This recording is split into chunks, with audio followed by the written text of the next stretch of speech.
It has been a very tough homestand for the Halos. They picked up the finale on Wednesday afternoon against the Tampa Bay Rays, and their backs are up against the wall this afternoon here in the finale against the Baltimore Orioles, having lost the first two to Baltimore. Hi, everyone. Inside the Big A, I'm Victor Rojas along with Mark Gubza. Glad you could join us for Angels baseball. And it is the finale of the three-game set. And today, the ace is on the mound. Jared Weaver's toeing the slab and looking to bounce back after back-to-back losses. And this is the guy who is a chance right now to be the major league strikeout leader if he continues to pitch well. Yeah, Victor, you got a couple of days rest, too, to be able to have that good stuff. That 5 quality out pitches going for him with the ability to be able to strike out the Baltimore hitters. He's going to have to do so. 189 punch-outs on the season, which is second in the majors. Got that great fastball. Will rush it inside on the lefties. Very good slow curveball.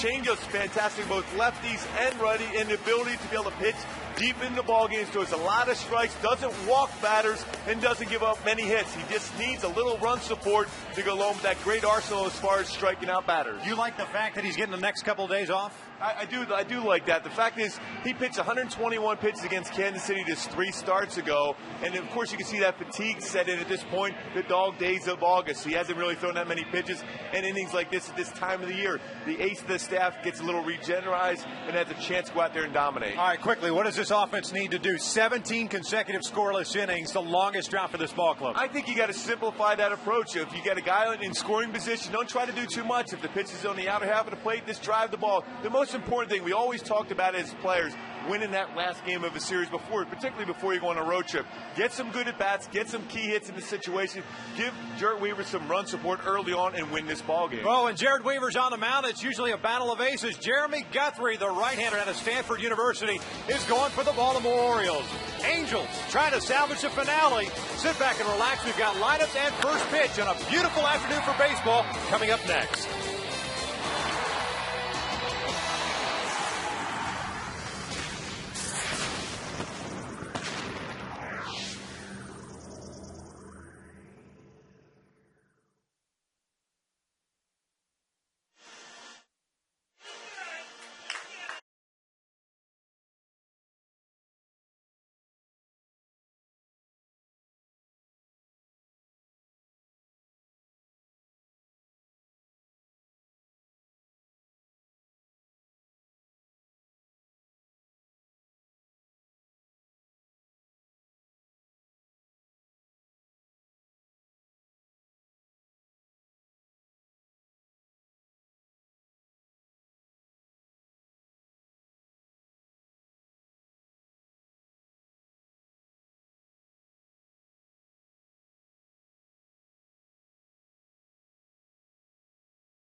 Right now, get Jack's Big Chicken Sandwich Combo served with curly fries and a drink for only $3.99 plus tax at participating restaurants.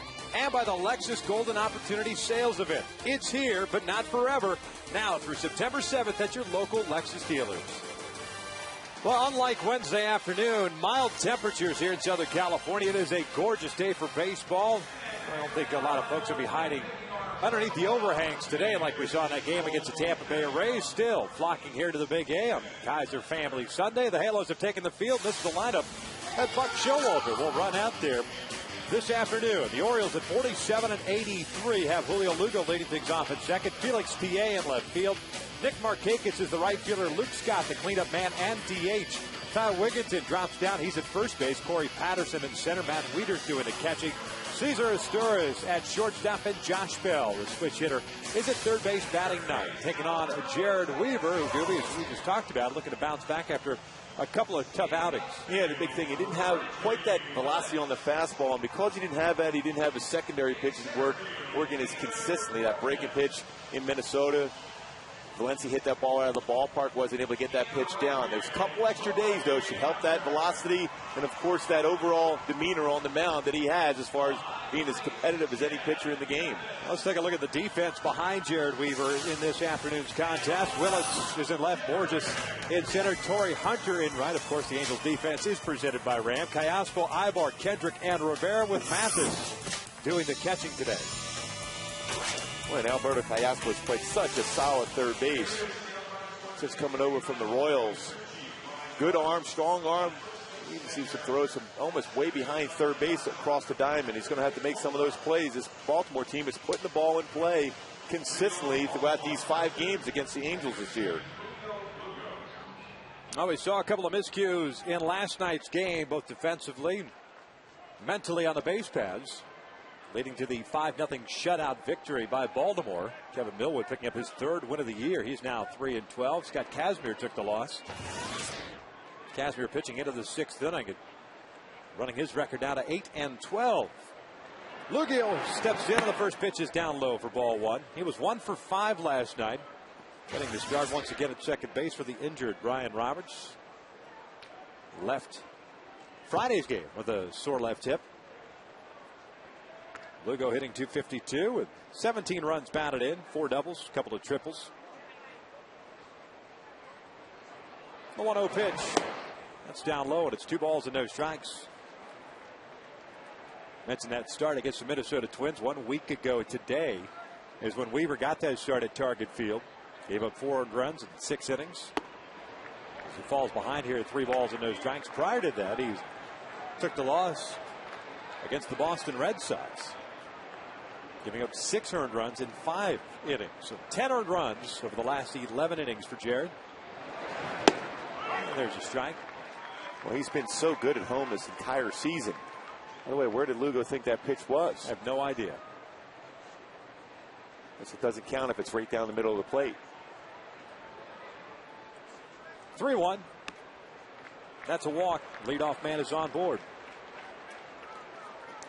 Back to Jared. He's got an ERA at 1.65 at home, along with his 5-2 mark. So he's been very effective at the Big A. Now I'm going to have to pay attention to Lugo, who runs very well, 5 stolen bases on the season. Now, it's unfair to point out the numbers that Jared has put up over the last 2 starts, but over the last 3 starts, the offense has supported him with a total of 2 runs. That certainly puts a little bit more pressure on the starter to be more perfect. Believe me, that comes into play. A lot of people say, well, your job is to go out there and put up as many zeros as possible, get deep in the ball games. But when you don't have a lot of run support, you have a tendency to go to the outside corner, stay down in the zone, don't challenge hitters as much, because if you make a mistake, you can lose a ball game with 1 swing.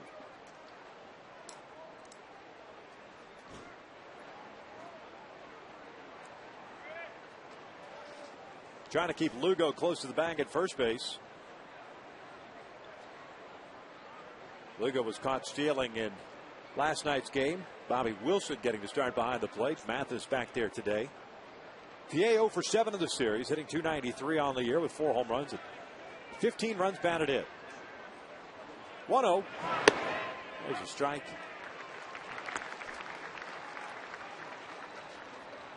Veteran Brian Gorman calling the balls and strikes this afternoon with Ted Barrett at first, Tony Randazzo at second, and Paul Nauert over at third base. Nauert, I thought, did a pretty solid job last night. Pretty consistent as far as calling the balls and strikes.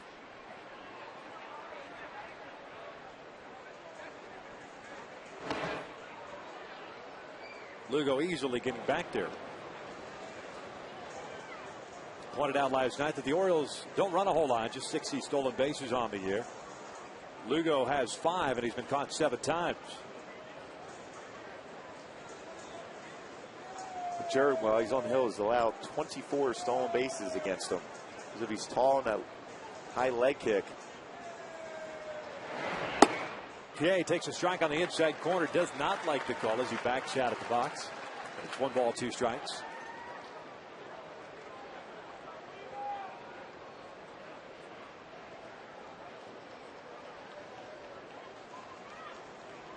Well, you walk that far away from home plate, you better be up swinging the next pitch. If it's close to the zone, I got to believe it's going to be a 3rd strike. Hooks this one down the right field line. Torrey giving chase. It is a foul ball. Well, the count remains at 1 ball and 2 strikes.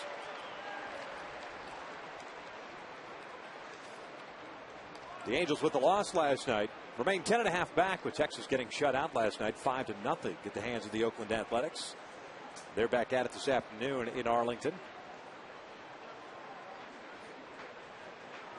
Halos take off after today's game. Head up to Seattle for the first of 3 beginning tomorrow night. A 6-game roadie. 3 in Seattle, 3 in Oakland over next weekend. Off day in the Bay Area as that ball hits Lugo and it ricochets toward the on-deck circle, and that got him in the helmet. He's not moving a whole lot.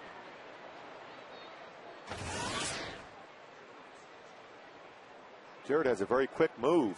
3 pickoffs on the season. He throws the ball hard. He shortens up his throw to make it that much more quicker. But it's right at Lugo and hit him right in the helmet area. Didn't appear as if Rivera ever got a glove on it. You see a helmet come off that quickly. The ball ricochet that far and the runner not advance. Obviously in a great deal of pain. The question now is, where did it get him? Did it hit it flush, or was it right off the helmet? Right off the side. Remember, as a right-handed batter, that's the side with no flap. Well, that got him right on the helmet, right around that area where there's no flap and the helmet meeting, around that ear level.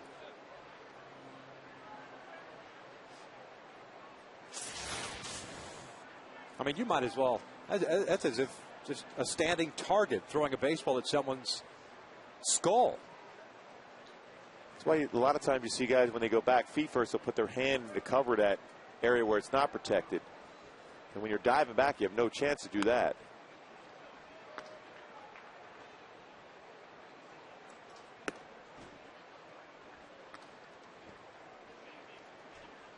Obviously a long time in trying to figure out how he's feeling. The biggest concern, of course, is, especially over the last couple of years, the whole concussion syndrome that we've seen.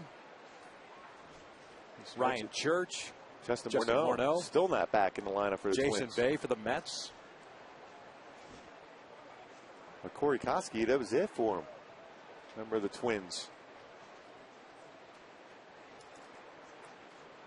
Well, precautionary move here. They're going to pull Lugo out of the game.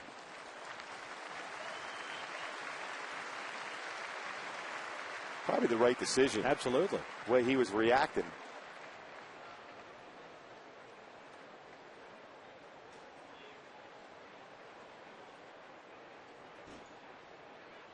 Figured that Jake Fox might be a guy. Adam Jones has been unavailable. We've mentioned Brian Roberts has been unavailable.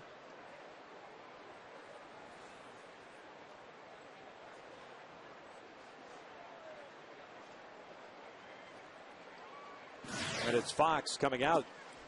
Your attention, please, for Baltimore now running the first base, number 9, Jake Fox.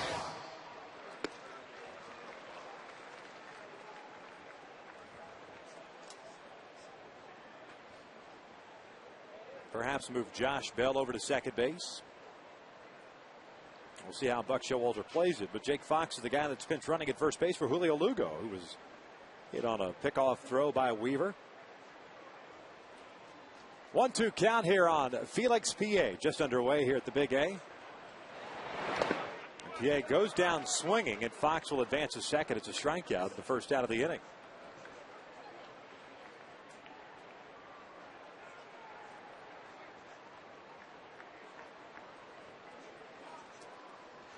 Boy, PA really out in front of that breaking pitch. It's a good slow curveball in the dirt. Mathis tried to smother to keep it in front, but no chance with that spin of a breaking pitch. The Orioles have taken advantage when they've had opportunities to score some runs in this series. They are 6 for 16. That's a .375 batting average.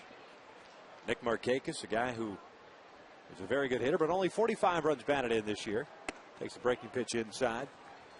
He's batting third and playing right field. Was 1 for 3 last night, including a couple of walks. His average at .287 with 8 home runs and was 45 runs batted in. Infield back at normal depth. Outfield the same. Fox doesn't run a whole lot. The guy is a catcher by trade, could play some outfield out in left field. What he's going to try to do is get a decent secondary lead to be able to try to score if there's a base hit into the outfield.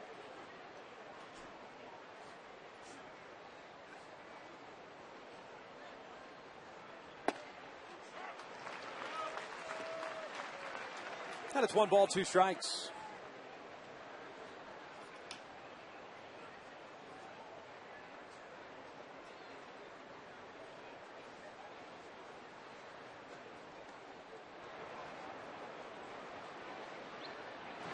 Breaking pitch, a little number right back to Weaver. Alertly looking back Fox. And Fox, the more times than not, you get a guy who doesn't get the start. And kind of a little overmodulated as a pinch runner. Thinking that perhaps he can get to third base, but alertly stopped there as Weaver got that ball and looked him right back. Well, that was a perfect job by Jared. Looked him back. If he had been off a little bit further, he would have made that throw to shortstop and be able to get him in a rundown. Again, to get the easy out. But looked him back, now still only at second base. I mentioned last night, it's always better if you're a pitcher to have a guy at second base compared to third, because if you throw that nasty breaking pitch in the dirt, the ball gets away and you get a wild pitch and run scored. Luke Scott, the DH, takes a breaking ball in for a strike. Scott was 0 for 4 last night, still hitting .286 with 25 home runs and 60 runs batted in.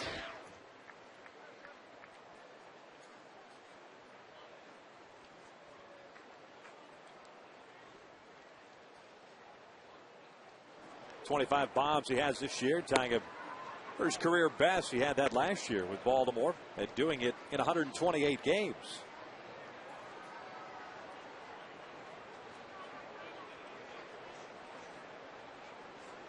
One ball, 1 strike. Julio Lugo led this ball game off with a walk and then was hit on a pickoff throw in the helmet. Pickoff throw to second base. Nobody's covering. But Ibar alertly played the one hopper through the legs of Jake Fox, getting some infield work in. Well, Fox leaning out over right away. Mathis catch and throw right to second base, but Ibar stays behind him and kept it in front. We've seen that a number of times this year where the ball got by either the second baseman or shortstop at that second base bag, and the base runner advances. This time he did a nice job keeping in front of him.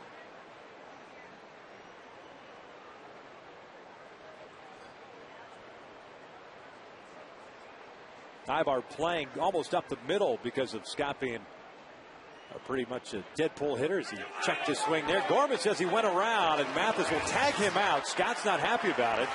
2 strikeouts in the inning for Jared Weaver. Nothing happening for the Orioles. We head to the bottom of the first. Willis, Kendrick, and Abreu. We are scoreless.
out today. Game number 131. And Halos, 4 games under 500 at 63 and 67. Reggie Willits is the leadoff man. Howie Kendrick batting second, playing second base. Bobby Abreu drops down. He's the DH today, but in the 3 spot. Torrey Hunter in right field. Alberto Callasco at third base. Juan Rivera is the first baseman. Eric Ibar is batting seventh, playing shortstop. Jeff Mathis doing the catching, and Peter Borges batting ninth and playing center field, taking on the right-hander Jeremy Guthrie, who the last time out against the Angels was very good. Well, he does have a good fastball, 90 to 95 miles an hour, a curveball, slider, and a very good changeup. Just 7 and 13 on the season, but a good ERA at 4.13. Last 2 times out himself, similar to Jared, struggled. Couple losses for him as he's given up 11 earned runs in his last 14 2/3. Willits pops this one foul into the seats on the third base side. It's 1 ball, 2 strikes. First time this year in which Willits has led off for the Halos. And it snaps a string of 18 consecutive games. Check that, 20 consecutive games. And Bobby Abreu is batting in that leadoff spot. Willits takes outside. It's 2 balls, 2 strikes.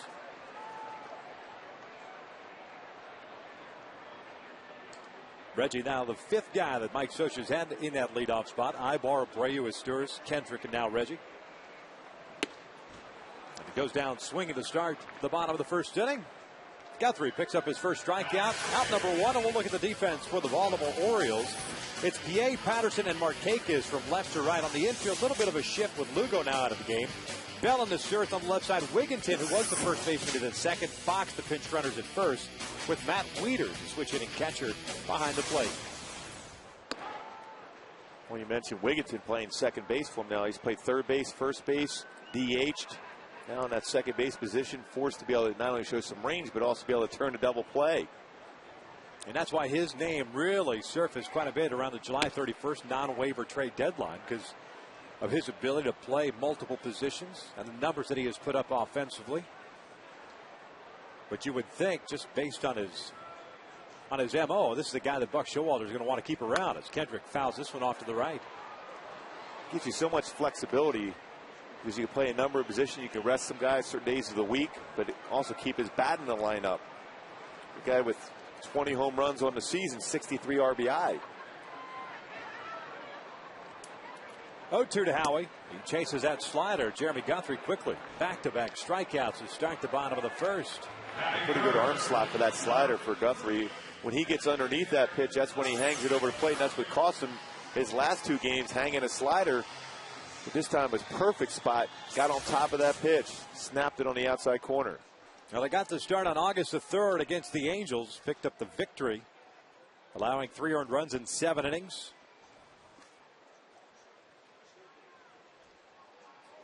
Coming off a start in which he allowed 6 earned runs against the Chicago White Sox. And very similar numbers to that of Jared Weaver over his last 2 starts, having allowed 11 earned runs in his last 14 2/3 innings.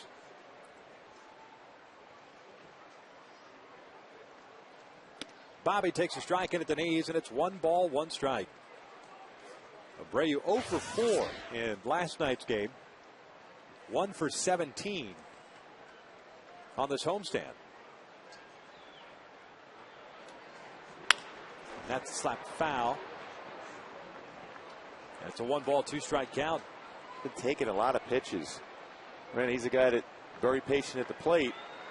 Falling behind, and a lot of all-speed pitches, whether it be a changeup or slow curveball, he hasn't made an adjustment with during this homestand. Well, this is the guy that he wants to face, Jeremy Guthrie. He's got 5 career hits against him. 4 have been home runs.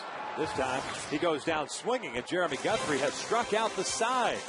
1 in the books here at the Big A, and we are scoreless.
Here at the Big A, second down, some hot dogs on a gorgeous day for baseball. Top of the second and no score.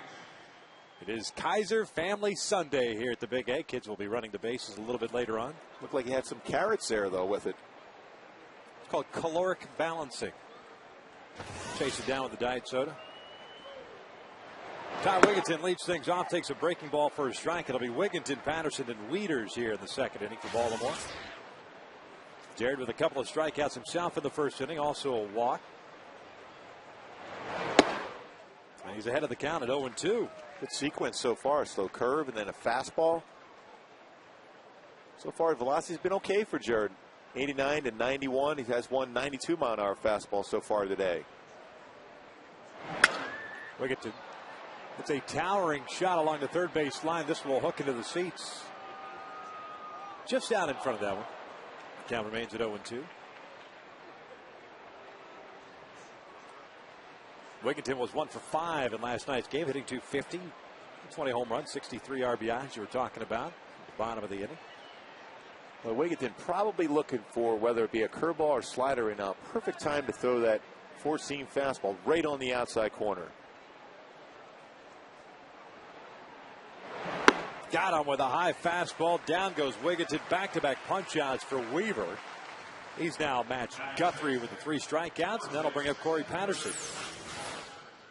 Rushed that fastball. Wigginton looking off speed. You can tell he got himself way out in front, looking to try to put that curveball or slider in play. Howard's four-seam fastball, the rotation elevated at 92.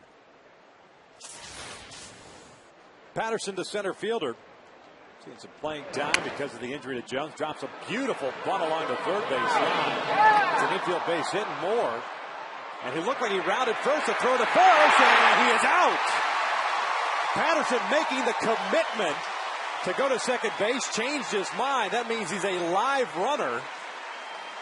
And the putout goes 4-3, 2 outs. And a great play, good backup by Howie Kendrick behind first base.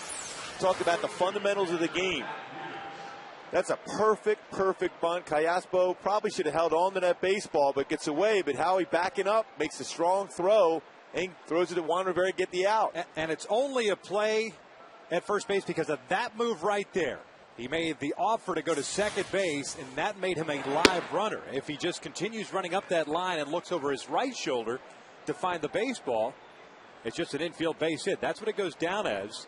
But a put out 4-3 for out number 2 as Wieters takes a strike, and the curveball is waved at, and it is 0-2. Yeah, the amazing thing, even if you don't even make that step, as long as you make that commitment as far as your shoulder action, it's going to be that you're going to go to second, and you have to get back to the base before the baseball is thrown back and the tag was applied. 0-2 pitch is outside. 1 ball, 2 strikes, and that goes to Patterson, not looking over the right shoulder to find the baseball. Alert play by Howie Kendrick, though, to be in that position. Got a favorable bounce, but he was in the position to make that play. Missed inside. 2 balls, 2 strikes. He didn't waste any time either throwing it back to Juan Rivera. He got it and threw it right away. And what a great bunt, by the way, by Patterson. Right up that third base line with Callaspo playing back. 2-2. Wieters cues this one to the right side. Jared's got it. Rivera is at first base, and there's out number 3. No runs, a hit, nobody left on. We head to the bottom of the second in a scoreless tie.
No score here in the bottom of the second inning.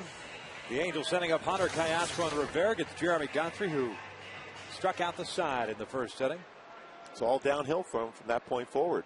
We used to always joke about that. You never want to be starting pitcher and strike out the side in that first inning. Can't do any better than that. Can't be a topper? Nope. Unless you throw a wild pitch and strike somebody, I get 4 in an inning. A la Chuck Finley. He was the master of the 4 strikeout inning. Yeah, he was. That nasty split finger. How many times did he do that? 3? At least that many. 1 ball, 1 strike here on Torrey Hunter.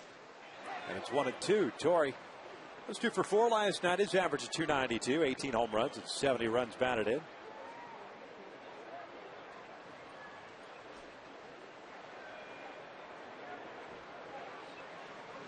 Pulls this one foul. The count remains at 1-2.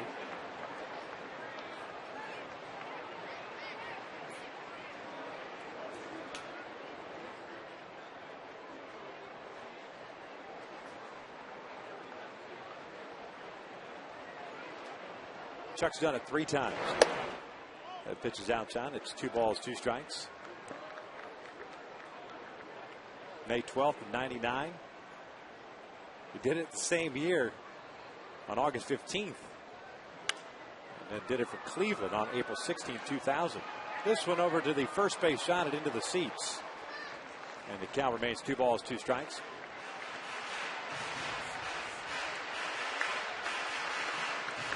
How could you not have 4 strikeouts in an inning with that stash?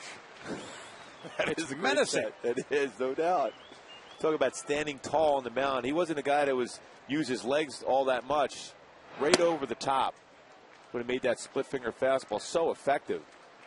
Good velocity on that fastball. Good breaking pitch also. And a guy that liked to throw a lot of innings during the season. Penciled him in for 200 plus every year.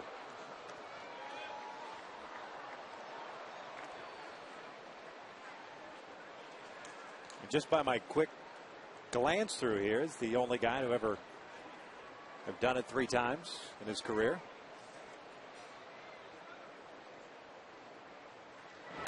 On the ground is short. And Sturis is there, and Torrey is retired for round number 1. That'll bring up Alberto Castro. Scott Shields did it back at June 21st, 2008.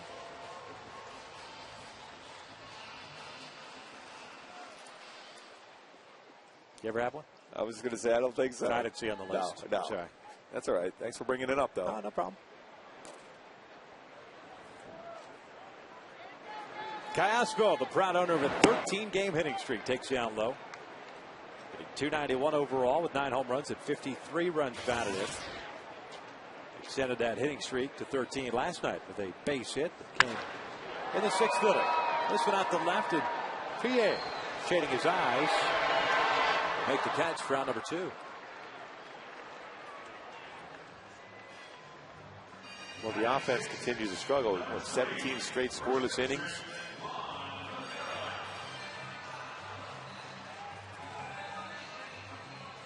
Now at 18.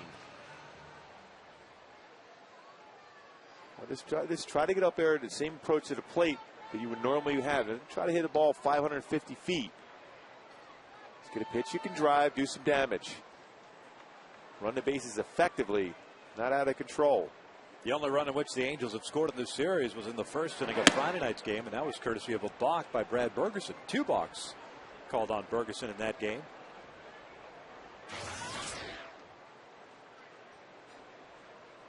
But as Jose and Billy Mack were talking about in the pregame show, the offensive numbers are nice, good to look at. Average is up there as a team. Got some individuals that are battling for the top spot as far as batting average in the month of August in the American League. But situational hitting has just been poor. Lots of opportunities to get some runs across, but just a good approach at the plate. In this series alone, the Angels is 1 for 12.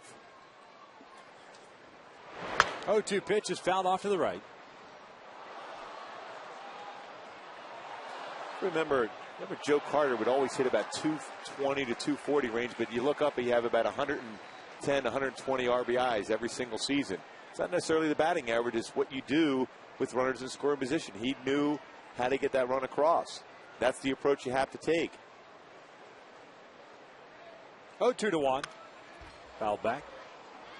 Juan was on that fastball. Guthrie trying to sneak it on the outside part of the plate at 95 miles an hour.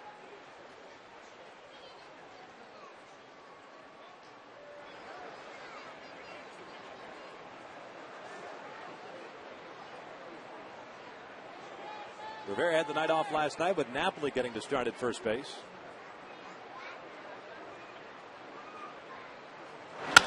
Chopper right back to Guthrie. Got himself another 1-2-3 inning to complete here at the Big A. No score.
Top of the third, no score. Gooby's favorite. Cotton candy is Cotton candy. So good. Not even a least bit sticky at all either. She agreed. Yeah. Look at that, even sharing.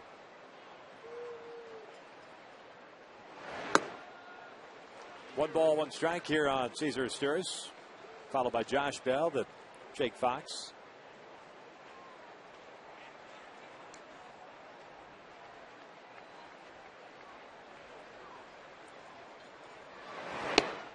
Mom's pretty happy the fact that the cotton candy's not getting on her white shirt. That's huge. Yeah, she would be quite comfortable if that happened, especially at the early part of the ball game. Strike at the knees, and it's 2 balls, 2 strikes. Asturias had a pretty good game last night, 3 for 4. Picked up an RBI, hitting .237 overall. Waves at that curveball, down he goes. There's out number 1. 4th strikeout of the game for Weaver. Well, a good curveball after a couple good fastballs. One that just out of the strike zone, then backed it up with another fastball down in the zone, and then a slow curveball. Asturias way out in front. Brings up Josh Bell, the switch hitting third baseman. Had a home run last night, his only hit of the game, 1 for 4. It was a 2-run shot against Casimir, giving Baltimore a 2-0 lead in the 5th inning. He looks at a curveball high. Had that feeling that Jared was going to throw that first pitch curveball. Josh Bell loves the fastball. Hack it early in the count.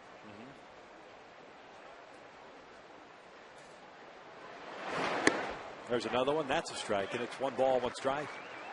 Now, when you're in there doing the chart before your game the night before, you're looking at hitters' tendencies if you're a pitcher.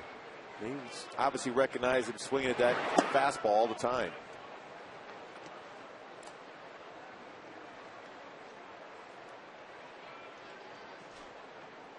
Two balls and a strike on Bell.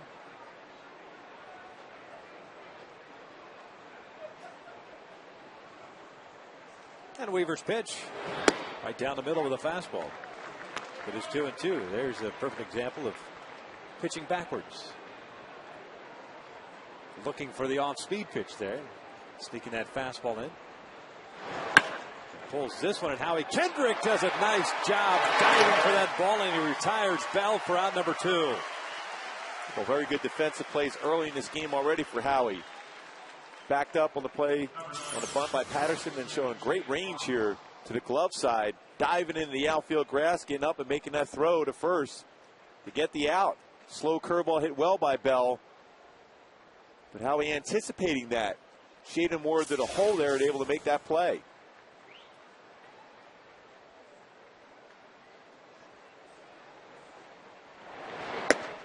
Curveball is in for a strike. Jake Fox's first plate appearance. He came on as a pinch runner for Julio Lugo, who got drilled in the back of the helmet, diving back into first base on a pickoff throw from Weaver. And Fox takes another strike. He got the start last night in left field, ended up going 1 for 3 with an RBI single.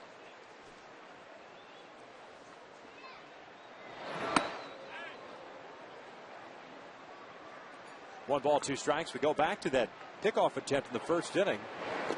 And it hit Lugo flush in the back of the head and knocked his helmet off. And that wasn't really that bad of a throw over the first base. 2 balls, 2 strikes. Well, I like the tempo that Jared has early in this game. Not wasting time.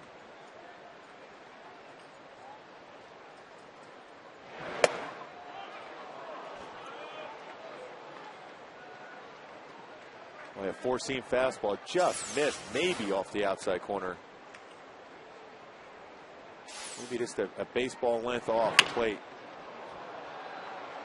Reggie Willits tracking this one, and it's a 1-2-3 inning for Jared Weaver. We head to the bottom of the 3rd here at the Big A with no score.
Here at the bottom of the 3rd inning, Jeremy Guthrie's retired the first 6 that he has faced in the Angels lineup. Bottom 3rd, it's Ivar, Mathis, and Borges against the right-hander, who struck out the side in the first inning. Ivar shows bunt, looked like he offered at it, and they say he did not. Called now at the 3rd base umpire. It's 1 ball, no strikes. Ivar 1 for 2 yesterday, hitting .267 with 5 home runs and 27 runs batted in. Overall, 1 for 5 against Baltimore. Hooks this one foul on the right field line. That's 1 ball, 1 strike. New bat is needed. Cut fastball. I think fields his position very well. Difficult guy to try to bunt against. You have to have a perfect bunt down the line, and that 3rd base line or drag bunt by him. Gets off that mound very quickly. 2 balls and a strike.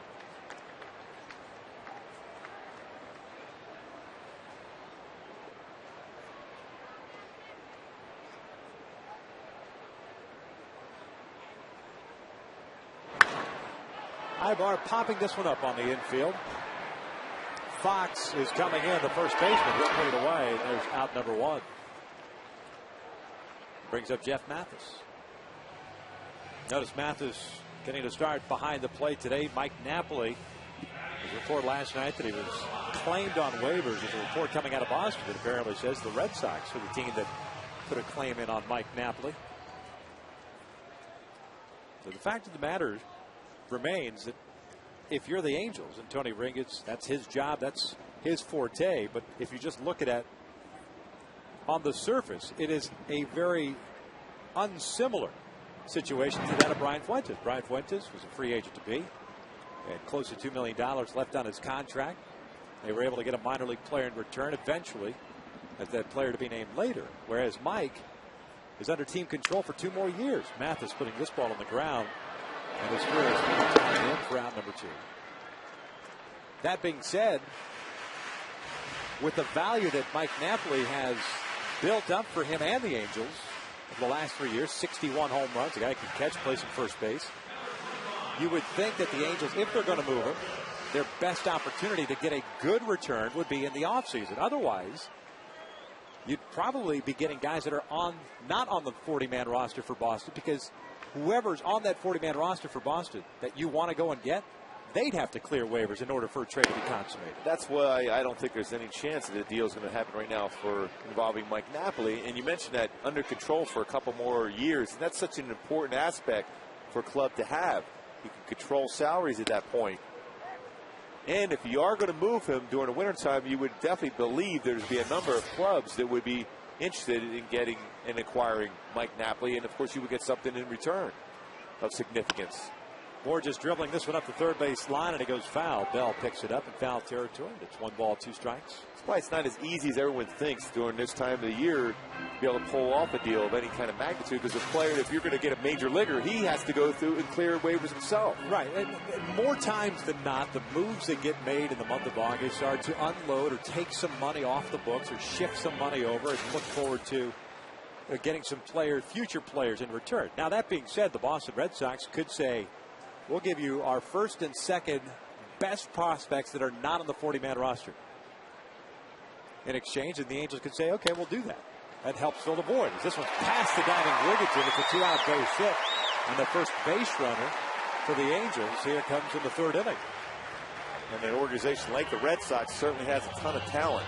They've done a great job as far as stockpiling very good power arms down in their farm system, but I just don't see that as a fit right now for the Angels.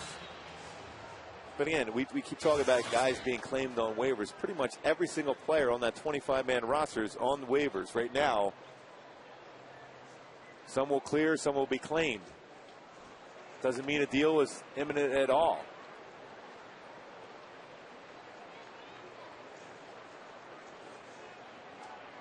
But at that time of year, as you get ready for September, the stretch drive, it's all the rage right now, all the talk. Guys that get claimed, guys that get pulled back. Well, you keep hearing Manny Ramirez's name everywhere being claimed, and keep hearing a deal was supposedly being done with the White Sox. Still no deal.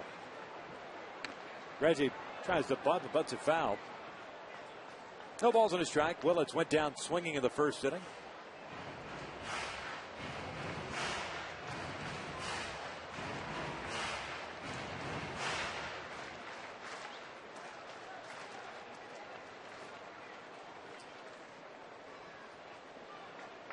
Well, Guthrie quick to the plate, but Borges, great speed at first. Have to be thinking of stolen base at some point. Reggie in the hole here at 0-2. And Guthrie, even without the slide step, is very quick to the plate. Gets rid of the ball quickly.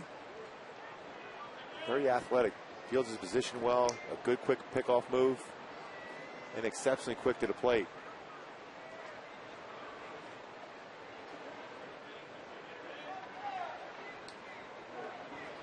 0-2. Willis takes outside. 1 ball, 2 strikes. The board is just looking for Pierre as if he's having a difficult time timing Guthrie. He's going back to first base. And a quick move towards home, almost quick pitching.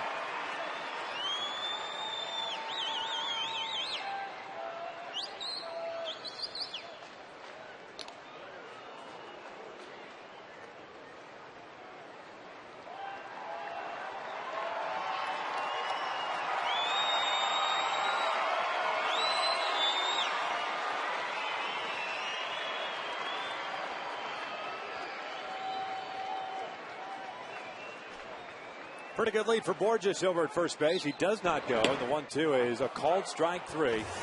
That will end the 3rd inning. 4th strikeout for Jeremy Guthrie through 3. Still scoreless here at the Big A.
Of Yakult. The set includes crayons, colored pencils, markers, watercolors, and more. Be sure to purchase your tickets today at angelsbaseball.com or the Angels Stadium ticket window. Just check that thing out. Can't wait. That just gives you something else to do on the plane. Write your blog and do some coloring. I prefer it is the coloring part. Felix Pierre takes a strike to start the top of the 4th. No score. Could be Marco Angelo.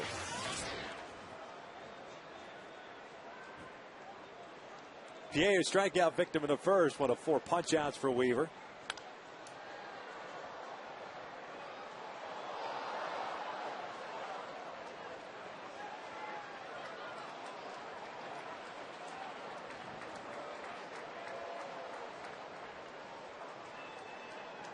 Weaver ahead of the count at 0-2. Getting ready to throw his 47th pitch. And PA does not chase. 1 ball, 2 strikes. Jared retired the side in order for the first time in the 3rd inning.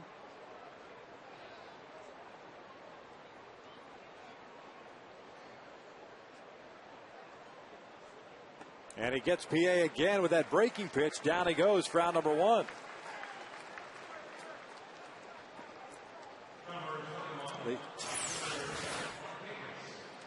Perfect spot for that breaking pitch also. Assuming you saw Eric Ibar swinging that pitch down at MPA, has not been able to hold off on that one. Well, you get a good look and see how he's able to snap that curveball over and have that late break on it. Nick Markakis takes the get it over curveball for a strike. Well, it looks so inviting to hit as a hitter, but your timing is thrown off because of that velocity on there at 70 miles an hour. Even though you could see it all the way in, it's tough to stay back.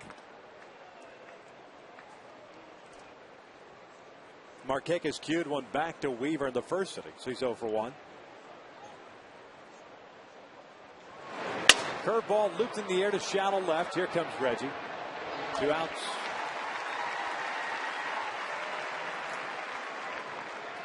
Brings up Luke Scott.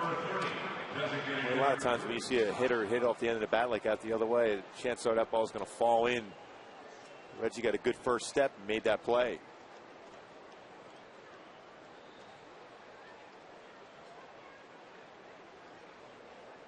The only win that the Angels have had in this homestand was on Wednesday, the 12-3 victory against the Rays. As Luke Scott is tardy on that fastball. Dan Herron picked up his second win. 17 hits for the Halos in that game. It's Jeff Neiman, Andy Sonnenstein, and Lance Cormier. But it's been quiet since. Well, good change-ups to Scott.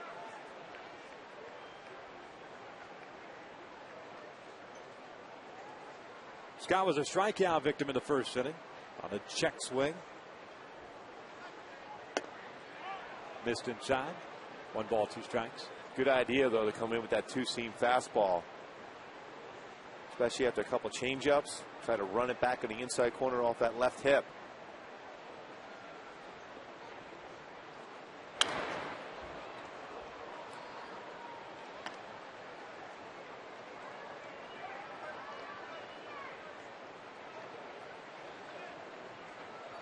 So Jared still ahead of the count at 1 ball, 2 strikes.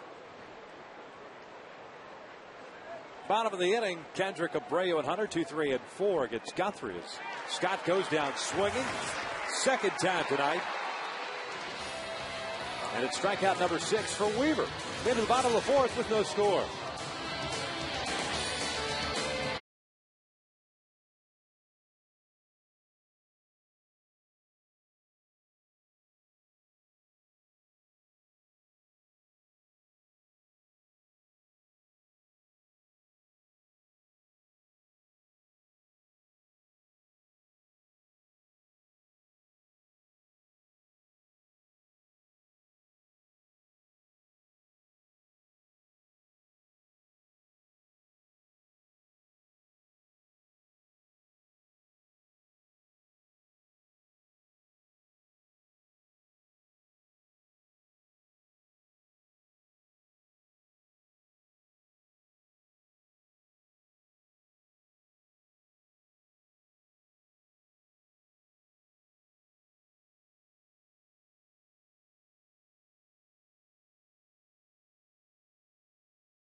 And by Auto Club Speedway, the Pepsi Max 400 at Auto Club Speedway, October 10th.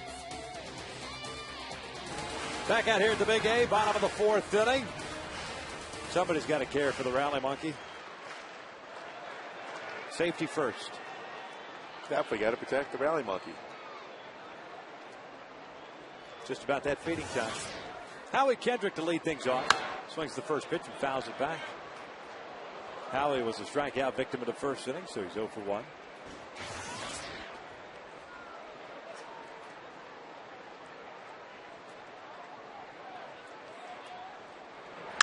Curveball looped in the air to shallow right.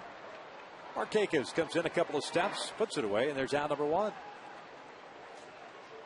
Jeremy Guthrie and Jared Weaver locked in a pretty good battle here. Guthrie with 4 strikeouts, no walks, having allowed 1 hit. That was the 2-out knock to Peter Borges. Weaver now with 6 punch-outs. 1 hit allowed, 1 walk. We locked into another low-scoring game, Jared is, again today.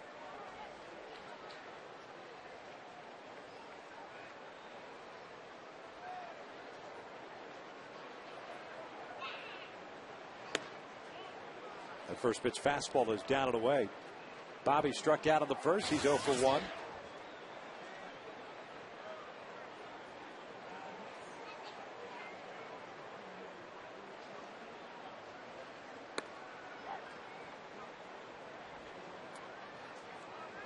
Count is even at 1 ball, 1 strike.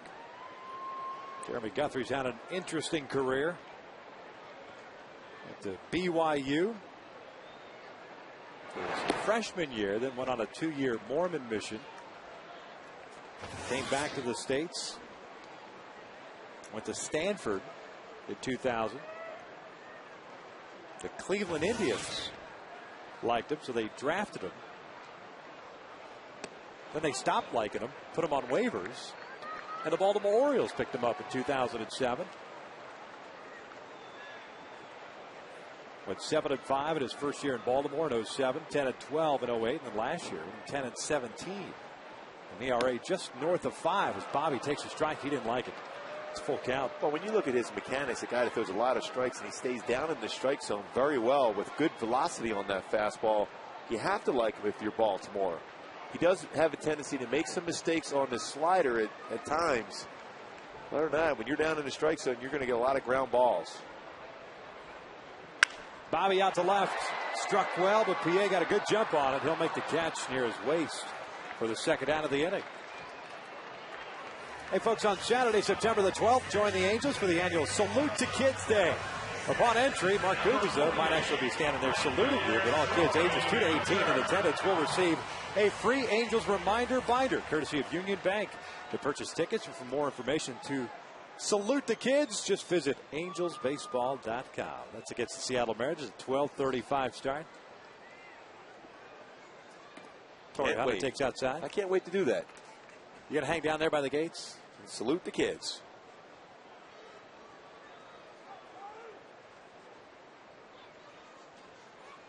Torrey on the ground, sharply hit the short. Guthrie has a 1-2-3 inning. We are through 4 here at the Big A. It's still, we are scoreless.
Here at the Big A, one way to take pictures, just eat the camera. Trying to get a close view as to the cotton candy that he sucked down earlier in the game. First pitch from Jared Weaver to start the 5th is a strike to Ty Wigginton. Wigginton, Patterson, and Wieters here in the 5th.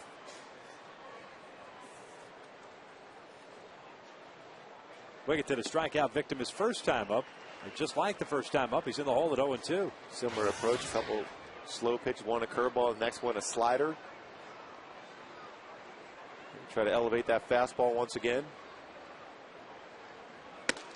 Well, he dropped down just a little bit, trying to sneak that fastball on the outside corner. It's 1-2. It definitely froze Wigginton. It just missed. That's a perfect spot, 0-2. Right on the outside corner, maybe a baseball off.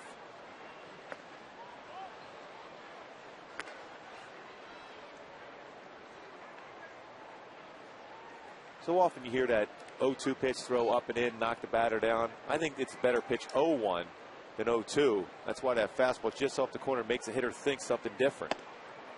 Called strike 3 on the outside corner. 92-mile-an-hour fastball. Make that 7 strikeouts.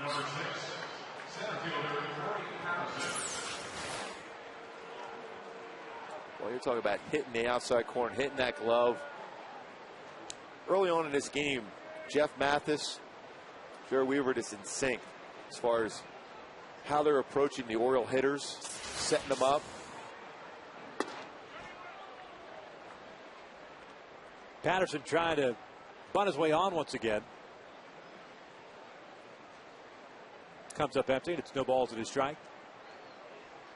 Get that bunt base hit in the second inning, but then on the overthrow, thought about going to second, changed his mind, and got thrown out at first.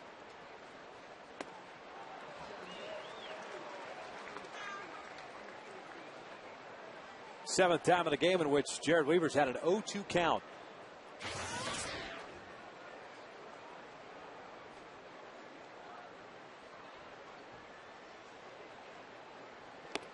Called strike 3, a fastball on the inside corner. 2 outs.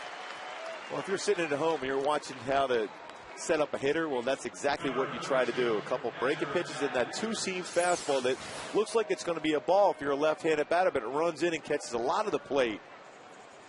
That's that pitch he learned from Scott Shields, messing around in spring training, that no-seam fastball with great running action. Wieters takes a breaking ball for a strike. He had a bouncer back to Jared in the second inning, so he's 0 for 1. First full season in the big leagues, got called up late last year.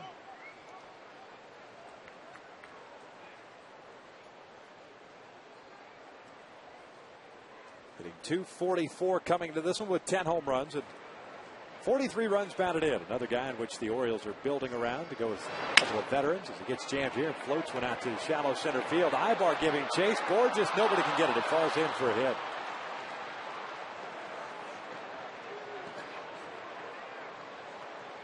Perfectly placed Texas leaguer. Off the bat of Matt Wieters. Man on for Cesar Sturz. With a big swing like that, you have a tendency as an outfielder to be frozen initially, and we're just playing pretty deep against Wieters. Ibar going back. If he has a clear view all the way through, Borges may have a shot at making that play. I don't. With the ball landing that closely to both guys, you think that perhaps lack of communication there.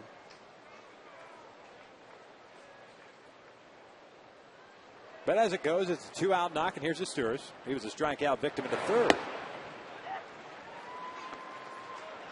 What is watching the Oriole hitters is try to stay back. Astor's foot was lifted up trying to stay back, but he was already going forward on that curveball.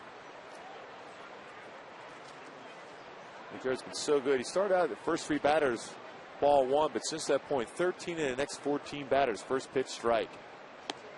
Changeup is in there, and it's 0-2. He walked the first batter of the game, Julio Lugo. Or slow curveball, changeup. It's a time when he'll come back a lot with that no-seam fastball on the inside corner.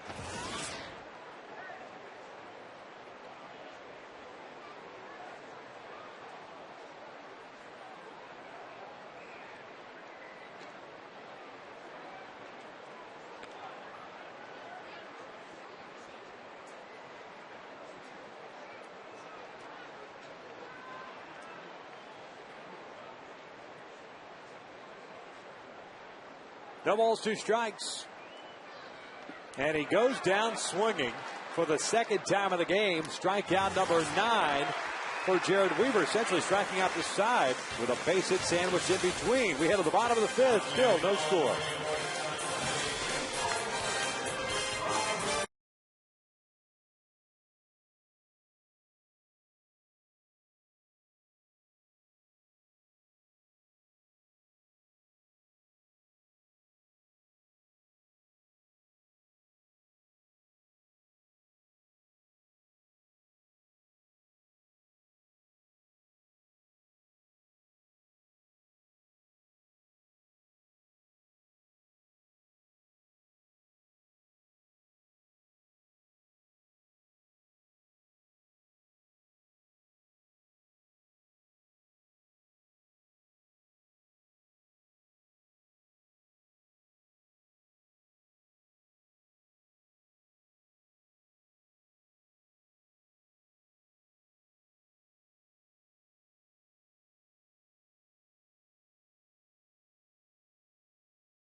today. David Beckham.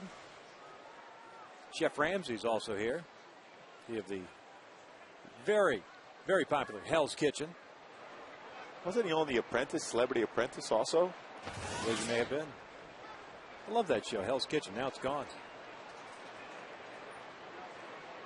Can't believe it. No scores. We start the bottom of the fifth inning. Guthrie delivers outside for ball one. There he is. You like cooking, Victor?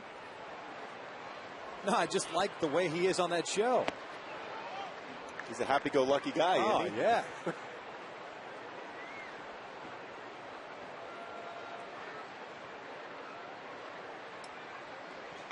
Kayaspo out toward right center field. Markakis is there. One away. So he went to the stadium shop and bought himself an Angel hat also. How about that? Must have heard your promo for it yesterday. He is a very animated guy. If he is an Angel fan, I'd like to get his take on the Angels' offense of late. Their approach at the plate with runners in scoring position. Because he's certainly not afraid to speak his mind. Allegedly.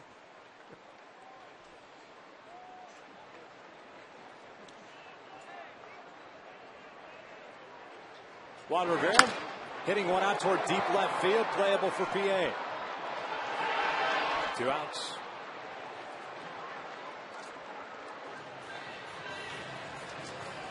He's a jerk, but come on. You know he's the only TV doctor that you love to hate.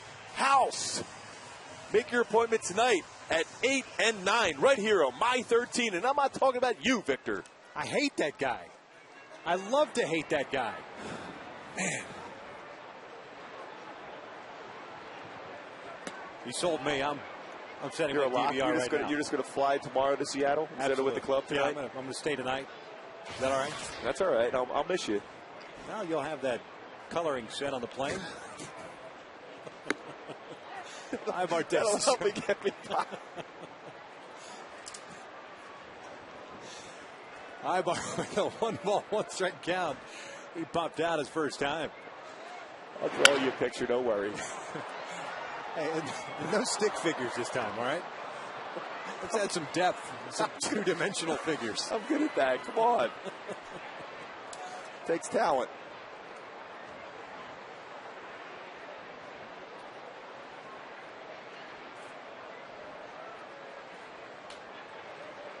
Here's the 1-2, and Ivar putting it out towards left center field. PA drifting over. And Jeremy Guthrie has himself a 1-2 inning. Very nice pitcher duel here this afternoon between Guthrie and Weaver, still scoreless.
Has definitely helped. The curveball has been outstanding so far. Staying on top of that pitch, elevates the fastball. The velocity has been around 91, 92. Great changeup as well. Again, the Oriole hitters way out in front, painting the outside corner, painting the inside corner, freezing the O's hitters. Dominant So far, he needs to be because Guthrie's been throwing the ball well for Baltimore. 9 strikeouts for Jared Weaver. Trying to get to that double-digit territory once again, facing Josh Bell. He delivers a breaking pitch upstairs.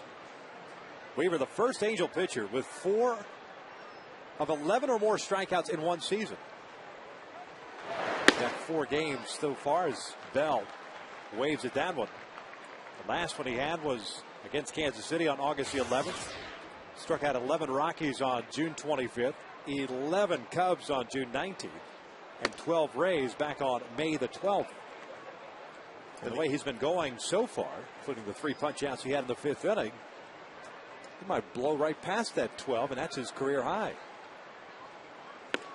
Just missed inside, 3 balls and a strike. Well, the impressive thing, too, with only 74 pitches thrown with 9 strikeouts already. He's just thrown a lot of strikes. He's been ahead a number of times. 0-2. This one off the end of the bat, over to short. Ibar's got it. Throw, and Ibar commits an error.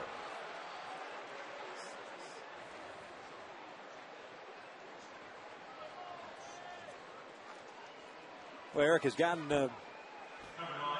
all of a sudden in a funk throwing the baseball. That's his 17th error of the year. Plenty of time, too, to make this throw. A high throw, and Juan Rivera tried to be able to get his foot back on the base or kick Josh Bell. One of the two.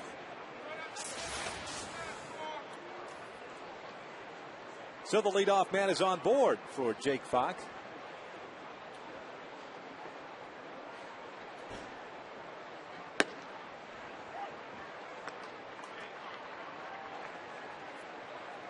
Nice effort on the part of Wanda, at least with the glove, try to swing it back. Well, David Beckham is in the building here. Showing some footwork. Trying to kick it just like him. Fox 0 for 1 with a fly ball left. Gets bent back a little bit with that fastball, and it's 1 ball, 1 strike. Well, that's the importance to be able to throw a fastball inside, especially after you've been throwing a number of off-speed pitches way up and in. Keeps the batter honest.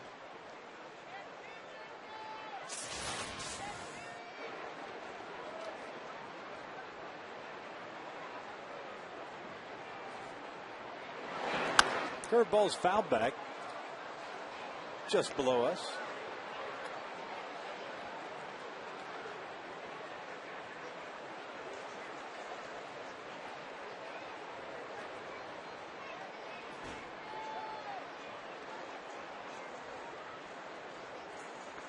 That was a hanging curveball by Jared. Trying to pop that fastball right on the outside corner. 1-2. Fox out toward right center field. Long run over for Torrey and Borges. It'll be Hunter making the call. Out number 1 as Josh Bell ends up back at first base. Hey, now's your chance to join the 2010 Junior Angels Kids Club presented by Fox Sports West. For just $18, Junior Angels Kids Club members receive 2 free game ticket vouchers. First in line for Kids Run the Bases, an exclusive Junior Angels white or pink mesh jersey, and much more. Log on to angelsbaseball.com/Junior Angels and sign up today.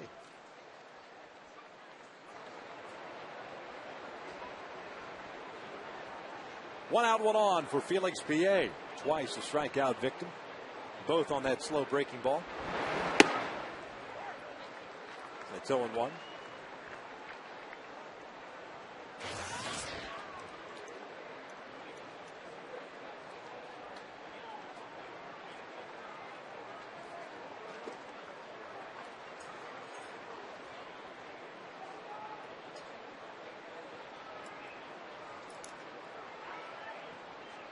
Quick throw over there, and diving back in is Bell.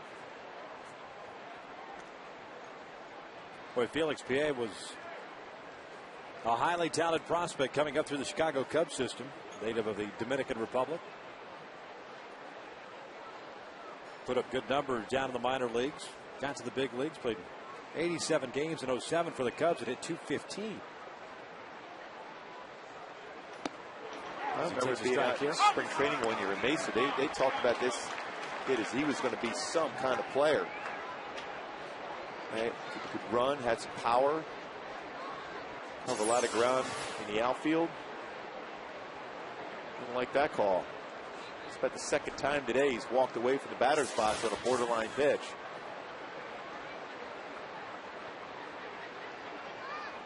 Oh, 2 inside, a snap throw to first, and diving back in is Bell. 1 ball, 2 strikes. And Andy McPhail, who used to be with the Cubs, came over and took over the presidency of the Baltimore Orioles.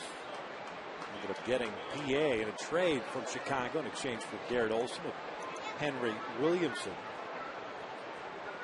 Felix now in his second year in Baltimore, hit .266 last year, and .293 this year. Breaking ball is fouled back. There's a career .299 hitter in the minor leagues. One stole 32 bases. The promise was there. It just never happened for him in Chicago. Well, you track that breaking ball right there. Now, if you can elevate a fastball, let her high, you should be able to get him out. Anytime you can get the hitter to look down for that breaking pitch, and then you go upstairs with that fastball, you can get him. Right back with another breaking ball, though. In the dirt, nice job by Mathis. 2 balls, 2 strikes.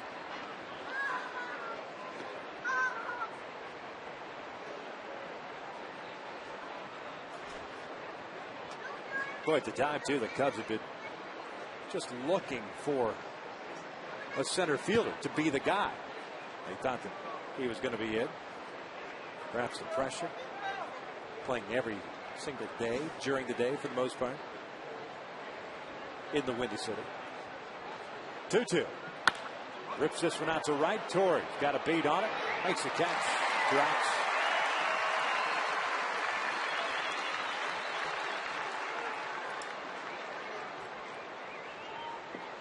Just enough off the end of the bat to be able to get him out on that fastball.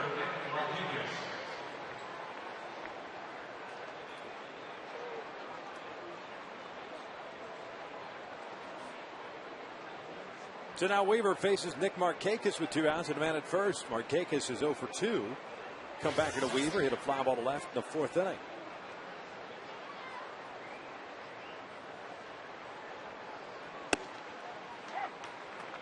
Brian Gorman has been a strike caller. Both guys have been around the plate the entire game.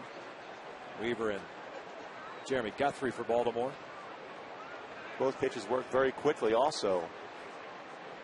Just like a catcher and a pitcher getting a rhythm, so is the umpire when you have pitchers throwing strikes. The 0-1 downstairs. 1 ball, 1 strike.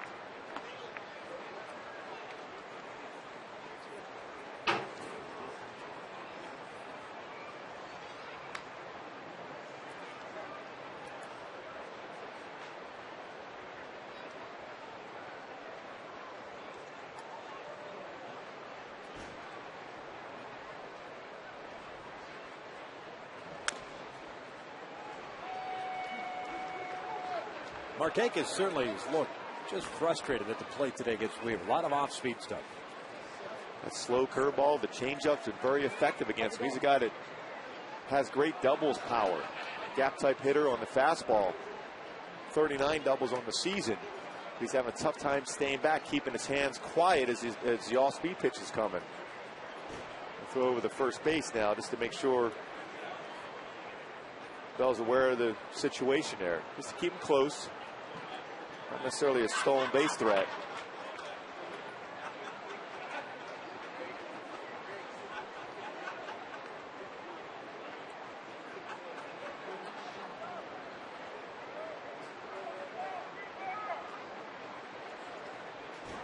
Bell with not a very big lead at first base. 1-2 to Markakis. And the Dernick gets by Mathis. Bell will advance on the wild pitch. The man in scoring position here. And a 2 ball, 2 strike count on Markakis. A slider in the dirt. Mathis had the glove there in position and the body in good position too, but didn't have the body up high enough to be able to keep it in front of him. The spin on the slider gets away from him.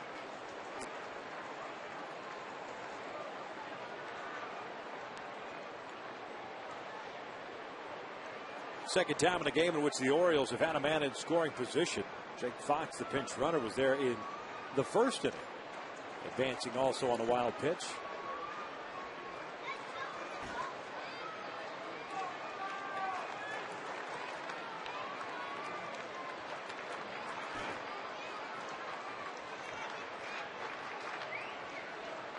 Two on its way.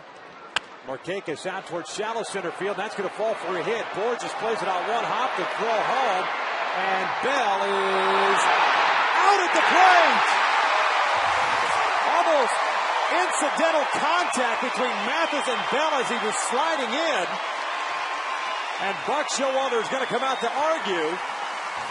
And the Angels are headed to the dugout as Peter Borges gets credit for an assist. A high throw, but Mathis right in the sliding path for Bell as he reaches back, the tag applied.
With Mathis and Bell that perhaps maybe disrupted Brian Gorman, the home plate umpire, but the replay clearly shows that the hand of Josh Bell touches the plate right here, and then the tag.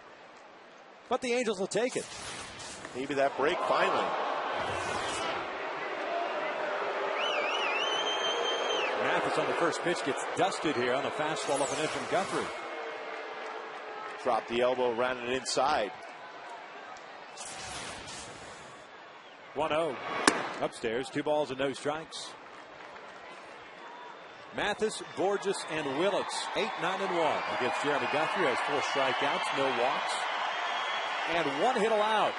2 out base hit to Borges in the third as that pitch is up and away, 3-0. Buck Showalter came out to argue to no avail. Jeff's got to take 1, possibly 2 pitches, whatever it takes to get on base here. And that's a 4-pitch walk. Leadoff man is on board.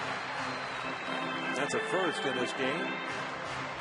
More likely a bunt situation for Borges.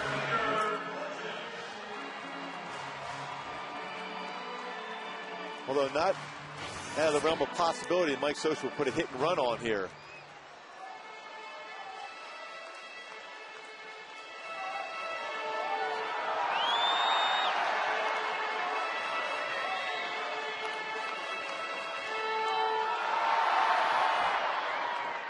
Peter Borges 1 for 1 with that base hit.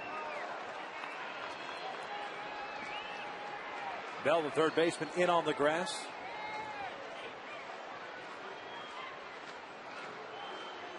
That pickoff is by design to see if the batter will give away if he's going to square around the bunt. And Borges at that point did not square around.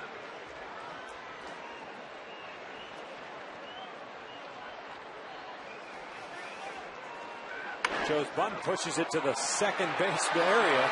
Nice job by Guthrie to cut that ball off. If not, it's an infield base hit. Incidentally, he's a good fielding pitcher. I mean, if that's a perfect bunt, that gets by him, that's a definite hit. Might even have a chance to go first to third on that bunt because you got the second baseman covering the base. First baseman crashing. Play by Guthrie, though, but well done by Borges. Matheson scoring position. First time that the Angels have had a man in scoring position in this game. And Reggie Willett's coming up. He's 0 for 2 with a couple of strikeouts. Reggie having a tough time with the breaking pitch thrown by Guthrie throughout this game so far.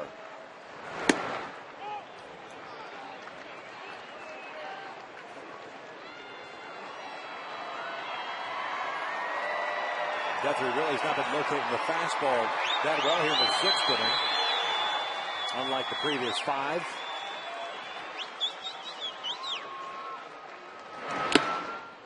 One ball, one strike. Take a look at our J.P. Morgan Chase Bank player profile.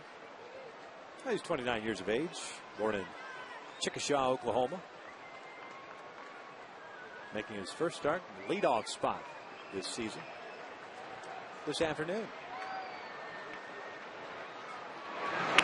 Drops the bunt up the third base line. Going to be a tough play for Guthrie. He has no play. That's an infield base hit.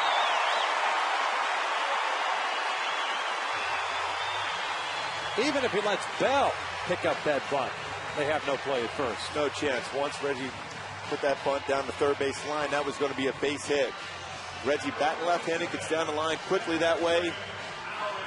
Deadened the baseball, put it perfectly down the third base line.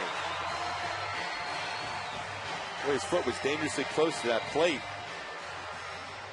Guthrie, smart decision is holding on to that baseball. All you're going to do is throw that one away and a run scores.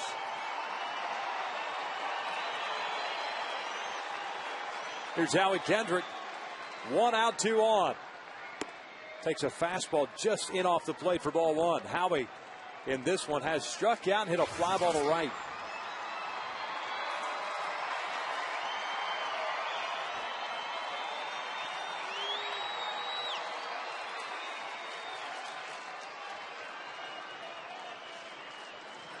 On the ground towards short.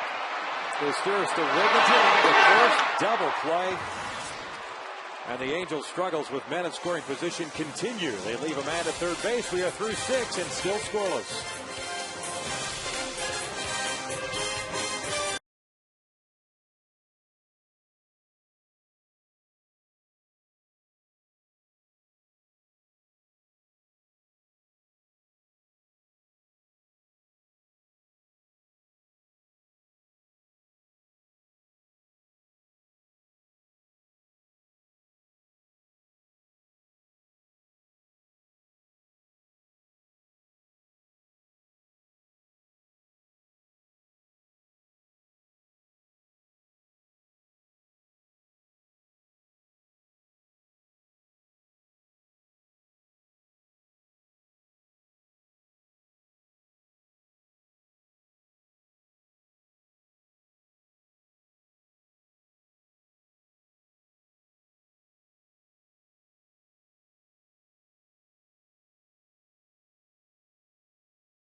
Jared Weaver to face Scott, Wigginton, and Patterson here in the 7th for Baltimore. 9 strikeouts, 1 walk, 3 hits allowed.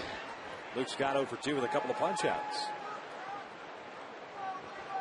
Jared at 90 pitches so far, 60 have been strikes.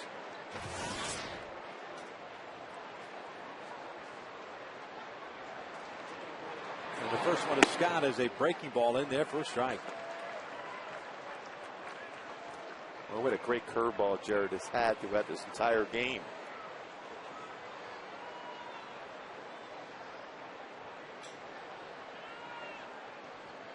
Oh, one pitch. Scott. A base hit to left field. The leadoff man is on board for the Orioles. That was the case in the 6th inning, but that was courtesy of the error by Eric Ivor. That was a pretty good piece of hitting by Scott. Kept his hands back. Fought that ball into left field. A little bit late on the swing, but kept his hands back. Nice job as far as shortening up a swing.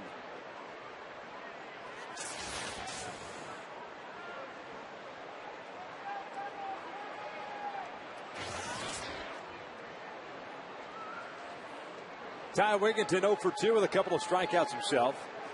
One swinging, one looking. Takes a fastball outside.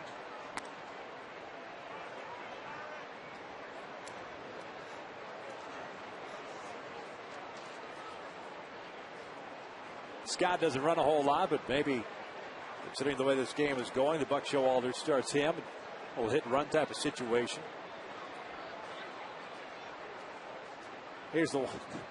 Weaver steps off. Scott trying to time him. Wigginton has hit into 19 double plays.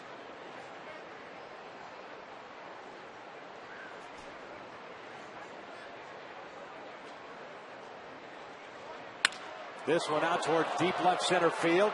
Reggie's not going to get this one. Hits off the base of the wall. Plays the carom nicely. That'll force Scott to stop at third, and Wigginton in at second with a double.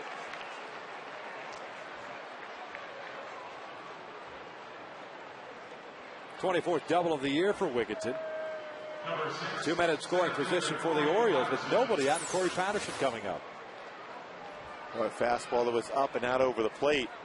Not many mistakes made in this entire game by Jared, but that was one fastball that he would probably like to have back. He wanted that down and away.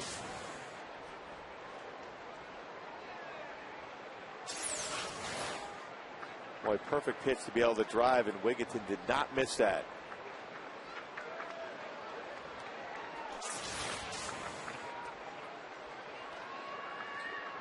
Patterson 1 for 2 with a single and a strikeout. Waves at that curveball, and it snowballs at a strike. Well, Jared doesn't call himself a strikeout pitcher, but if ever he needed a strikeout, this would be the time. Wieters is on deck. Sturis would follow him if we get that far.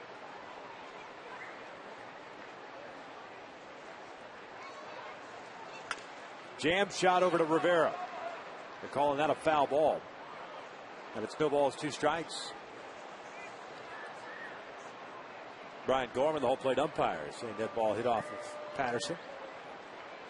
Pretty good pitch in on the hands. Good location. Wow, where did that hit off his foot?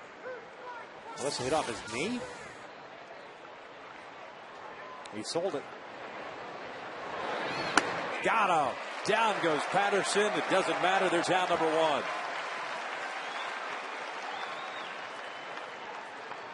Well, you talk about a perfect pitch. Elevated fastball. Mathis wanted that fastball up in the inner half and got it. And gets that big punch out.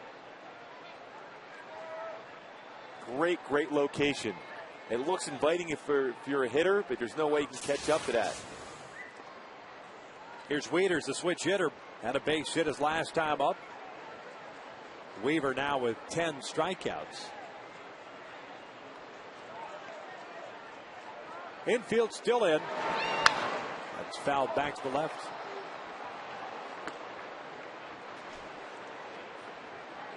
Outfield seems a little deep. Torrey is deep in right field.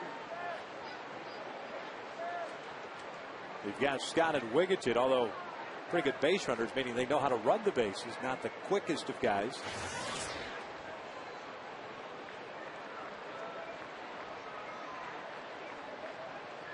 Oh, 1. Strike on the inside corner, 0-2. What a great spot again.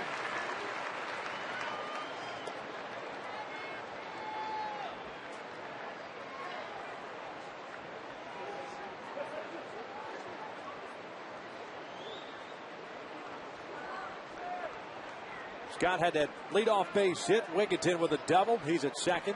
And the 0-2. Down low, lays off the off speed. Good changeup. Nice job, too, by Jeff Mathis. Knew in that pitch, that's where he wanted. He was making a signal with his catcher's mitt to have that pitch in the dirt. So he knew he was in position to be able to block it. And he did a great job as far as squaring up his body and keeping it in front of him. He's a pitcher, a lot of confidence to throw that exact same pitch again to get the swing and miss.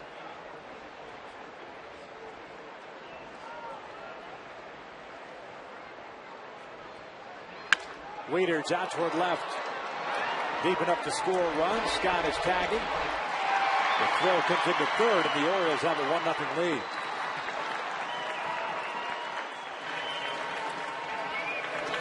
Matt Wieters with his 44th RBI. That fastball, they won it on the inside corner, but had a lot of running action, got out over the plate. Not a bad pitch, but a pitch that Wieters could put in play, and that's exactly what he did. Had to set up in and see how the ball ran over middle plate. It was down. It was a good pitch normally, but in that spot he was looking for the punch out or a jam shot in the infield. Instead, got a fly ball.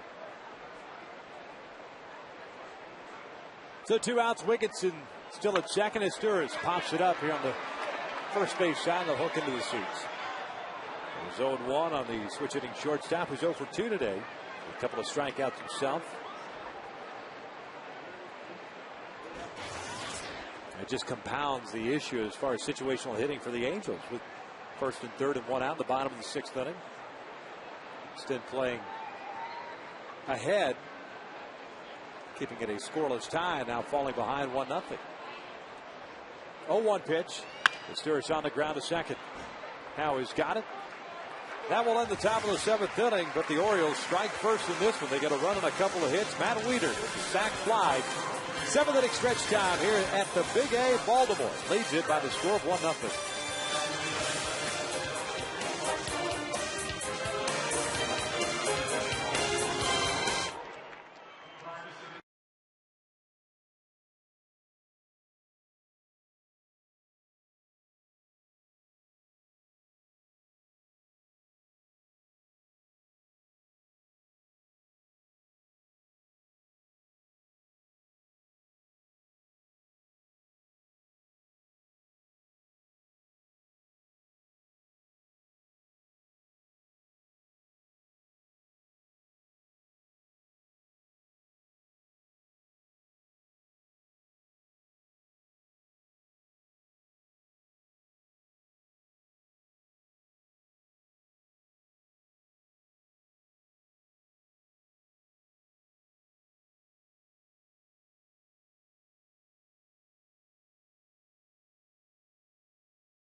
Angels Baseball is brought to you by Chase. Now you can deposit checks from anywhere, anytime with quick deposit. Chase, what matters? By award-winning Ram trucks plus a new heavy duty, make it one of the most powerful lineups in Ram history. And by Howard's, official superstores of Angels Baseball. Bottom of the seventh, it is 1-0 Baltimore. That was priceless. Listen to you sing, Victor. Like that? Buttercup. Well, now with the words up on the scoreboard. Allegedly, I was singing. Turn to seventh inning stretch. Down 1-0. Bobby Abreu to lead things off here against Jeremy Guthrie. It'll be Abreu, Hunter, Callaspo, 3, 4, and 5. The Halos now 23 consecutive scoreless innings.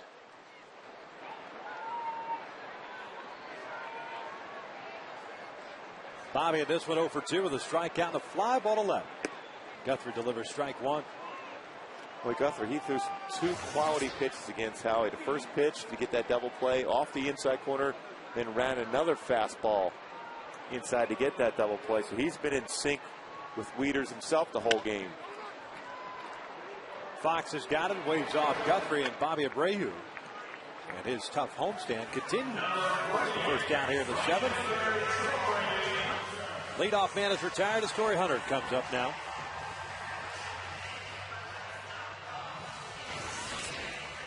That would a big Angels fly. heading, pardon, up to Seattle after the game. What a big fly right here to tie it up. That'd be nice. Kind of snap the team up a little bit as Torres takes a strike. Look at the scoreboard. The top of the 8th inning in Arlington. The Oakland A's leading the Rangers 7-2. So if Oakland hangs on there, they would move to 7.5 back in the American League West. And if the Angels drop this one, they'd just stay at 10.5. Torrey off the end of the bat. It's a foul ball to the right. 1 ball, 2 strikes. Torrey 0 for 2 with a couple of ground balls to short.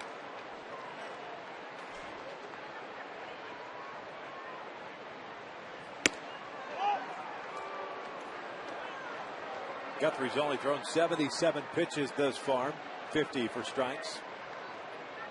Picked up 4 strikeouts in this one, 3 coming in the first inning. 2-2. Torrey got under this one to straightaway center field. Corey Patterson puts it away for out number 2. Boy, he just got underneath that one. Hey, Chevrolet is giving you a chance to sit in some sweet seats for an upcoming game. To find out more or to enter, visit angelsbaseball.com/Chevy today. Sweet seat winners will be invited to Fan Appreciation Day for a chance to win the official ride of Angels Baseball, a brand new Chevrolet.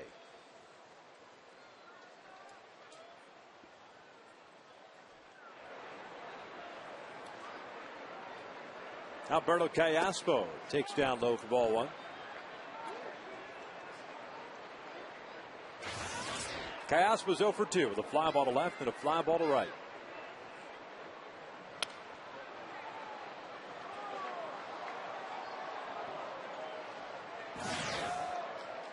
Looks like Jared Weaver's afternoon may have come to an end.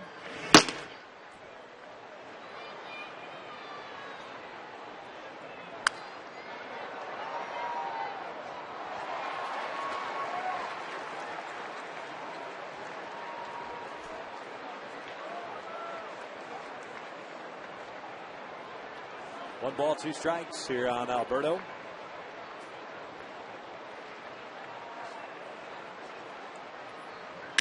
On the ground, a second. Wigginton's got it. And Guthrie with another 1, 2, 3 innings. 7 complete here at the Big A. Orioles on top by the score of 1-0.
I think they'll have 9, 1, and 2. And Jared Weaver is indeed back out for another inning of action. We'll see how it goes for him.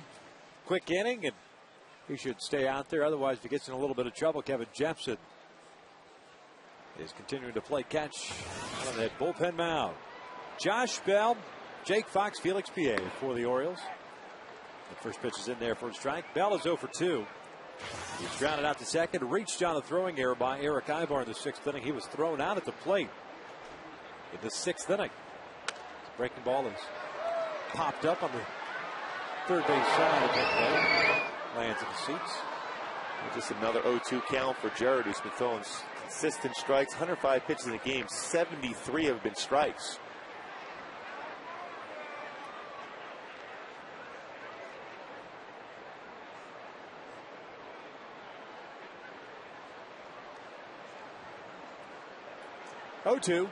Bell goes down swinging. Mathis completes a strikeout. That is strikeout number 11 for Jared Weaver. First down here in the 8th. First baseman, Jake Fox. 200 on the season now for Jared Weaver with that 11th strikeout.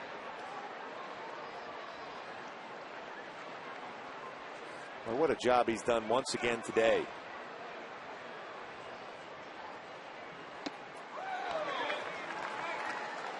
Fox is 0 for 2 with a couple of fly ball outs.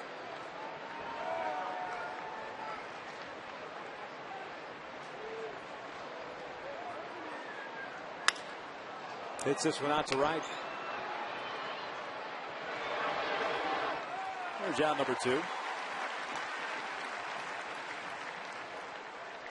Weaver 1 out away of getting through the 8th. Hey, visit the official online shop of the Angels at angelsbaseball.com. Browse the largest selection of official Angels gear, including the latest apparel, nostalgic memorabilia, and authentic classics for the entire family. Get your gear from the official source, the angelsbaseball.com shop.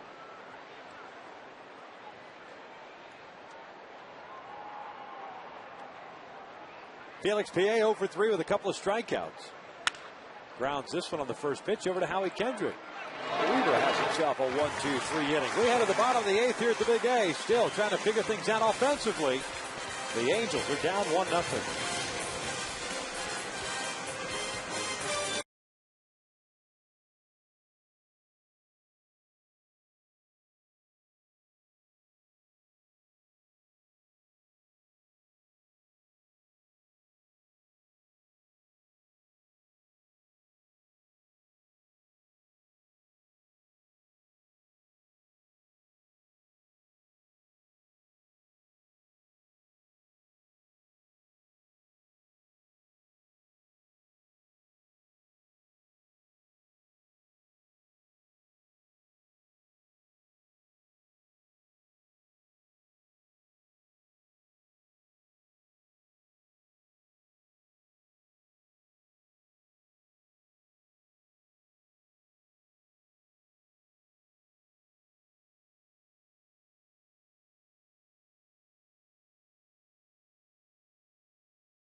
And it is indeed the end of the road for Jared Weaver as he was coming off the field, heading into the dugout. Mike Sosha telling him he was done. Weaver trying to plead his case. He said, I'm good. And Mike opting to pull Jared after 8 innings. And obviously Jared not very happy with it. Well, we talked about he's up and loosening now. We talked about having that clean inning. 6 pitches thrown in the top of the 8th inning for Jared Weaver, all strikes. And Mike Sosha understands that, the competitive nature of Jared Weaver, wants to stay in the ballgame. That's what you want out of your pitchers anyhow. You don't want a guy saying, I'm satisfied, I'm done. You want a guy saying, hey, I want to be out there. I want to go to the 9th inning if need be. Hopefully the offense responds right here and scores a couple runs for Jared and the club. Now it's Rivera, Ibar, and Mathis here against Jeremy Guthrie, who has thrown 82 pitches. And Rivera takes a strike.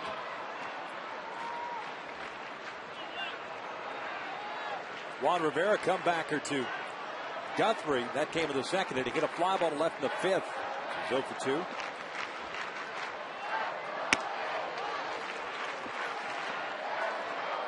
That pitch there evens the count of 1 ball, 1 strike.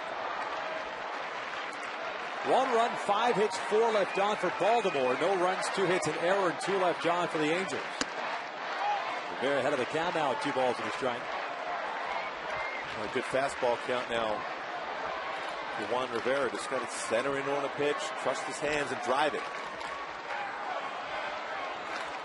Going with the fastball in the outside corner. Broken bat looper, and Ty Wigginton is there. And there's out number 1. We take a look at our Jack in the Box game summary for this afternoon. Jared Weaver, 8 innings, 5 hits, 11 strikeouts, 5th time this year, which has had 11 or more strikeouts in the game. Jeremy Guthrie, 7 1/3, 2 hits, 4 strikeouts for him. And Matt Wieters, the only RBI in this ball game thus far, it came in the 7th inning, giving Baltimore that 1-0 lead. Luke Scott scoring on that play. Ibar pulls a bunt over to the first base side. Jake Fox feeds Guthrie, the foot race, and Ibar is out. Nice play by Guthrie. We've talked about his defensive abilities throughout this game, and that just shows you right there. Got a good jump on it, beat Ibar to the bag. He's a great mound presence. Not a bad bunt by Ibar. Dragged the bunt with him, but Guthrie just running over there with the play. It's a good feed for Fox. Is able to get that second out. Now you just hope as he goes back to the base with Matsui coming up a pinch hit that he's a little out of breath and makes a mistake with that first pitch fastball. So Hideki Matsui will come up to pinch hit here, batting at Jeff Mathis' spot. He's 0 for 1 with the Mathis was anyways 0 for 1 with a ground out and a walk.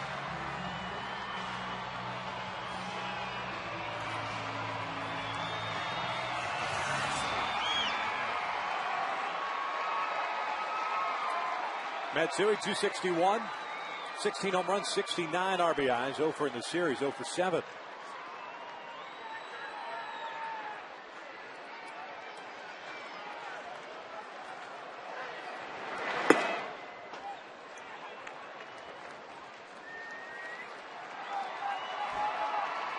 Matsui with 1 home run in his career against Guthrie. Guthrie doesn't have the batting average, it's 212 against him. 1 ball, 1 strike.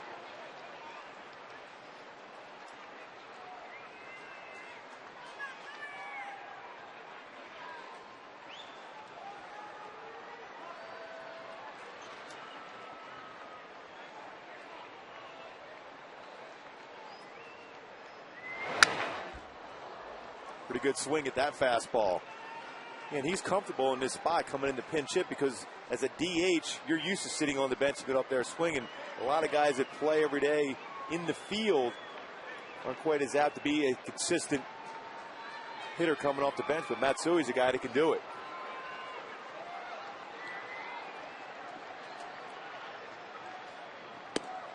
Called strike 3. Matsui goes down looking. Guthrie has another 1, 2, 3 inning. 8 complete here at the Big A. Orioles still up 1-0.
where you'll find the new Transit Connect. Check it out at sc4dealers.com. Well, we've reached the ninth inning. The Angels down 1-0. They bring on Fernando Rodney to pitch the ninth inning after Jared Weaver had a stellar 8 innings, striking out 11 and allowing 5 hits. Fernando Rodney, the newly appointed closer. It's a trade of Brian Fuentes to the Minnesota Twins. Brian picked up a save last night for the Twins, and now Rodney just getting some work here in the ninth. His last 10 innings pitched, very good ERA, 1.80. Fastball has been clocked at 97 and 98 consistently, and of course that changeup's been outstanding too. He'll be thrown to a new catcher. Bobby Wilson takes over with Matsui pinch hitting for Jeff Mathis. Here in the ninth, it'll be Markakis, Scott, and Wigginton for Baltimore.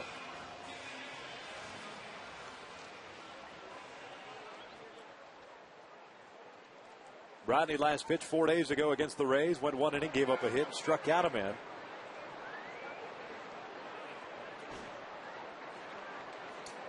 And overall in the season, not a save situation, but just in talking about the fact that he has taken over the closing situation, not only for this year, but going into next year since he signed a 2-year deal. Markakis is retired for the first down.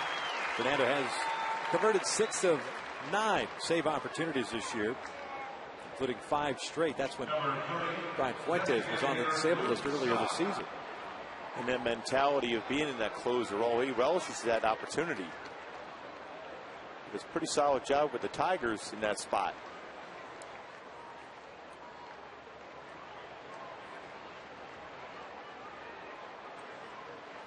One pitch and 1 out here in the ninth. Luke Scott steps in. He's 1 for 3. Had that leadoff base hit in the 7th inning. Takes a changeup in for a strike. It was Scott who scored in the sac fly by Wieters.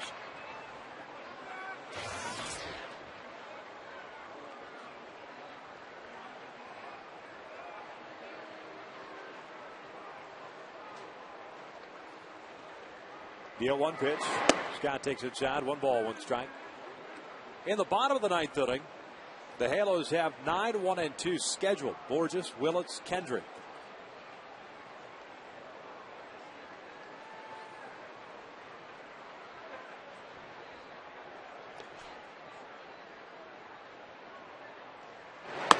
Upstairs, 2 balls and a strike.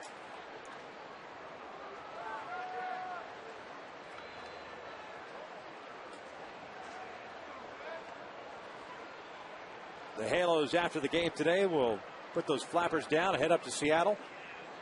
Take on the Mariners for the first of 3 tomorrow night. Scott chasing that changeup, and it's 2 balls, 2 strikes. David Pauly going for Seattle tomorrow against Irvin Santana. Felix Hernandez and Dan Herron in Tuesday's game. And then Jason Vargas and to be determined, more than likely Trevor Bell, but we'll have to wait and see. That is September 1st on Wednesday, so that's when the rosters can expand.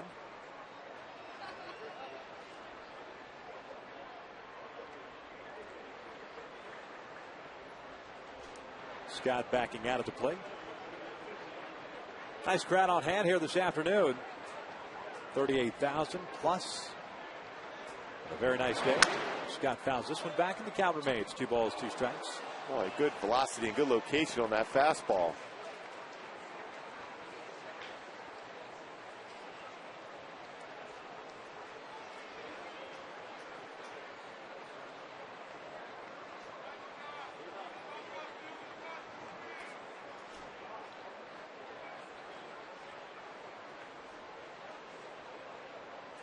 Another 2-2. Out in front. Down goes Scott. 2 outs. Boy, after 98 on the fastball the pitch before, dropped that changeup. Well, when he has good arm action with that changeup, it's unhittable. See how far out in front Scott was on that pitch. Turned over the circle changeup. Great location. No doubt. Boy, that last minute explosion out of the strike zone. Unbelievable movement.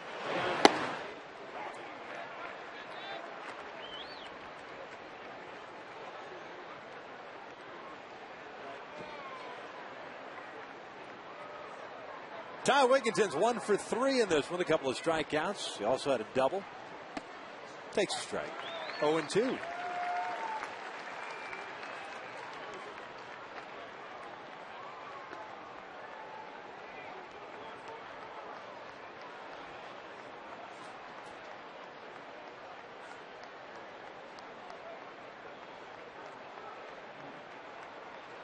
Rodney's ready, the 0-2. Wigginton fouls it straight back. 99 miles an hour. Little machismo there from Fernando Rodney. Saw Jordan Walden get up to 99. Figured, you know what, I better catch up to the youngster. Yeah, but when you can throw that changeup, it's a little bit different. The differential between a 99 and an 84 mile an hour changeup be 15 miles an hour. Way to do the math. He's getting ready for school next week. 0-2. Pulled foul. Nice play right there.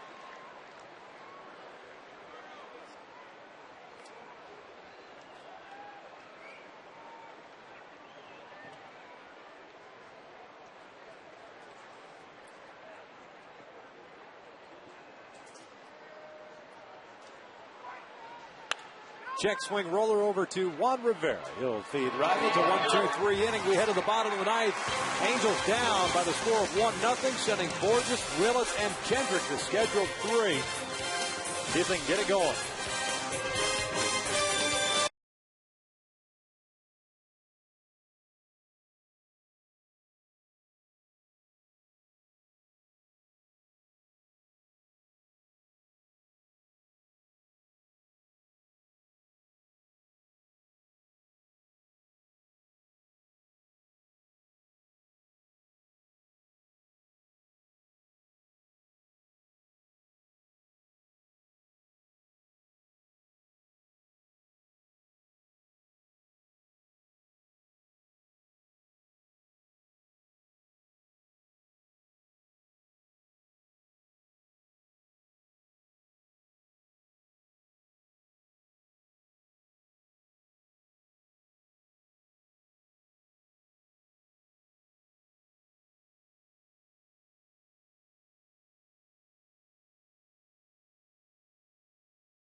For Salute to Kids at the Big A on Sunday, September the 12th. All kids ages 2 to 18 will automatically be entered to win great prizes throughout the game.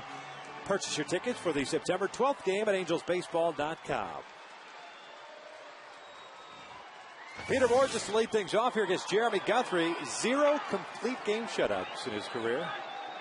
He's got a 1-0 lead. Borges drops a bunt foul on the first base side. It's no balls and a strike. Borges 1 for 1, had a base hit in the third inning, had a sac bunt in the sixth. Well, he only had 92 pitches so far for Guthrie. He's been fantastic with that fastball down in the strike zone.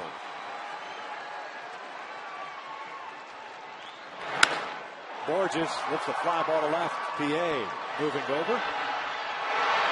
There's out number 1. Boy, with no action whatsoever down in Baltimore's bullpen.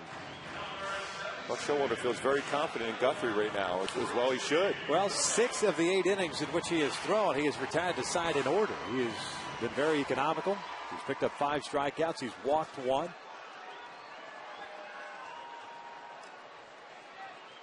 As Reggie Willett steps in. 1 for 3. Takes a strike. The 1, a bunt single. That came in the 6th inning. That's the one chance that the Angels have had in this one. First and third with 1 out of the 6th, and Howie rolled into the inning-ending double play. Quickly at 0-2. Markakis playing pretty deep in right field, trying to prevent a double. Guthrie staying hard with that fastball on the outside part. It'd be very difficult for Wiltz to hit a ball in the right field.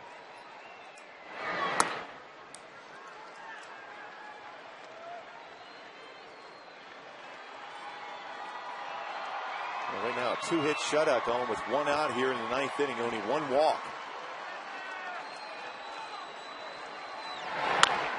Check swing foul.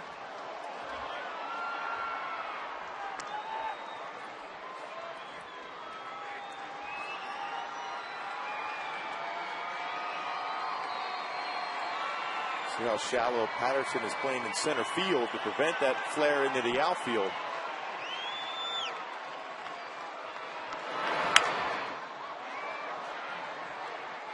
Reggie battling Guthrie here.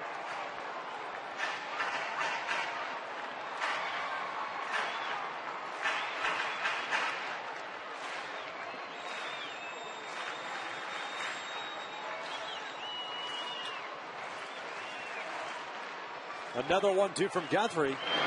Willits fouls this one off. The Halos trying to avoid this season sweep against the Baltimore Orioles. 0-5 against the Orioles this year.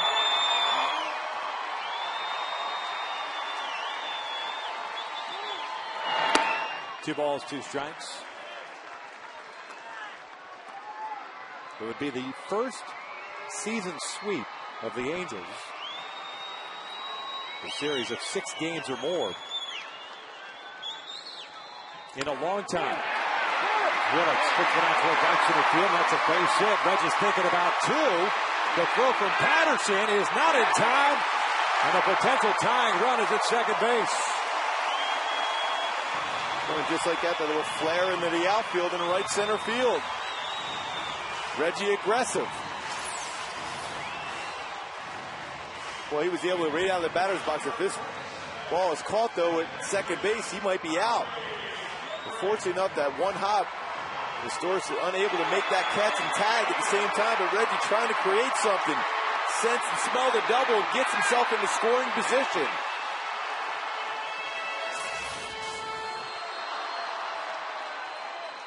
Howie steps up now. 0 for 3.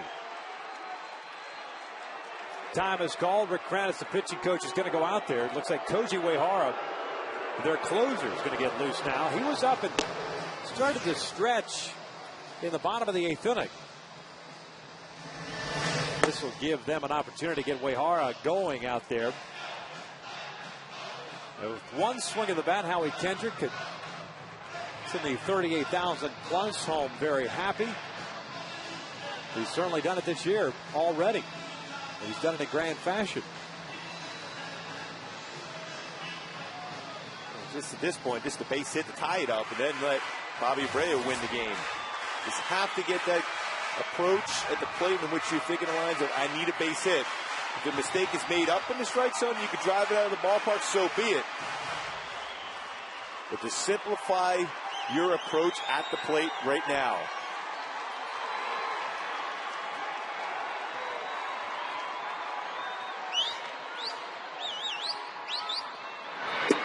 Takes a strike on the inside corner.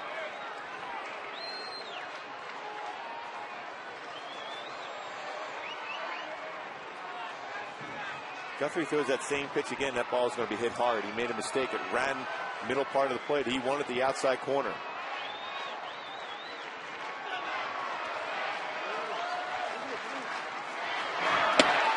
On the outside corner.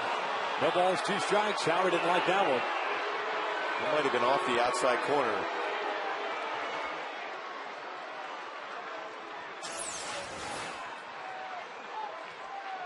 Pretty close, though. He's been consistent throughout the whole entire game, Brian Gorman has, as far as calling balls and strikes. Slider shot foul.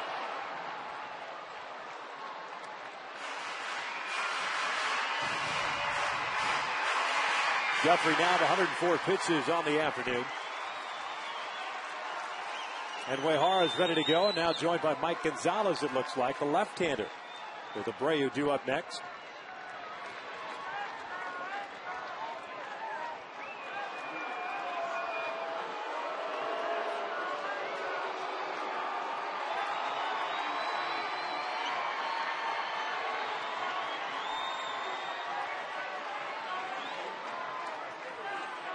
0-2 again. Outside, 1 ball, 2 strikes.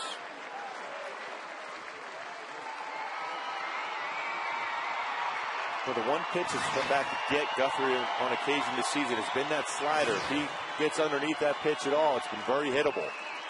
This might be a slider count.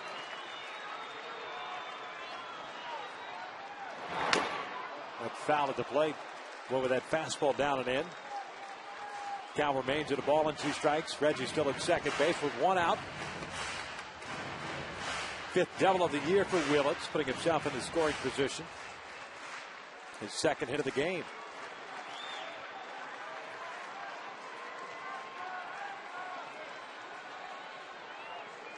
Another 1-2.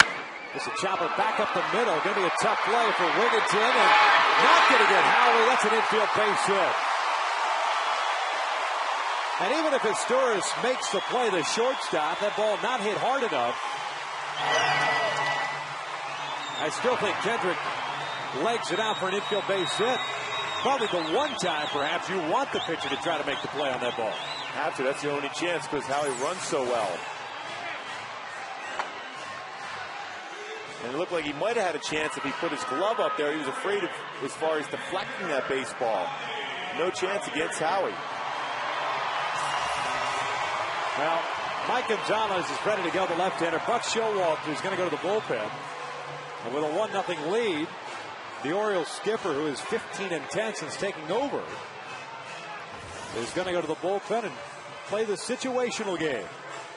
So we've got a pitching change here in the 9th inning. The Halos with the tying runner at third base, the winning run at first base, and Mike Gonzalez coming on to face Abreu. When we return, the Angels are down 1-0.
Base, 1 out here in the 9th. Mike Gonzalez, the left-hander, comes on to face Bobby Abreu. Lefty-lefty situation. Koji Uehara still loosening in the bullpen for Baltimore, so it might just be a one-batter situation here. It's Willits at third, Kendrick over at first. Bobby hitless in this one, 0 for 3. Takes a fastball, first pitch for a strike on the outside corner. Well, Gonzalez has a very good fastball, as you see there at 94. He's anywhere between 92 and 95 on the fastball. Good sweeping slider also. I wonder if that's the only fastball that Bobby will see in this at bat.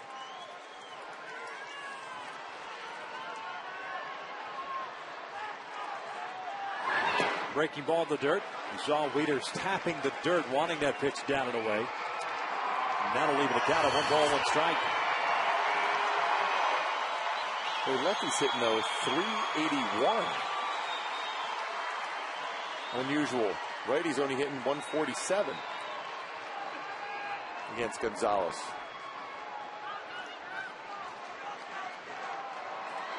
Tough homestand for Bobby Abreu, but certainly you can wash that away with one big swing of the bat.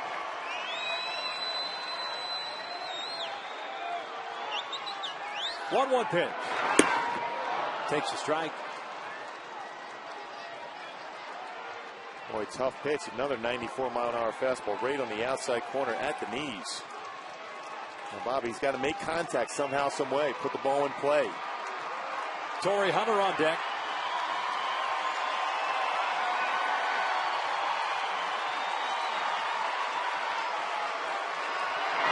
Bobby fouling that one back. Another fastball, this one at 95. More of a mistake there by Gonzalez. A very hittable pitch. At the very least, a pitch that you can hit a fly ball with into the outfield to tie the game up.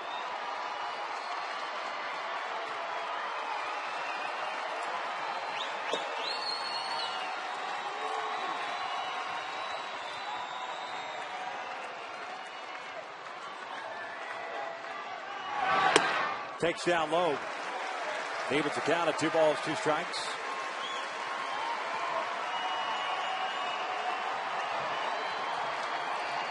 Payoff pitch here for Gonzalez. You still have options. You can throw your slider or fastball. If it goes 3-2, you have to go with your fastball. Howie with a pretty good lead at first base. Bobby goes down swinging for round number 2.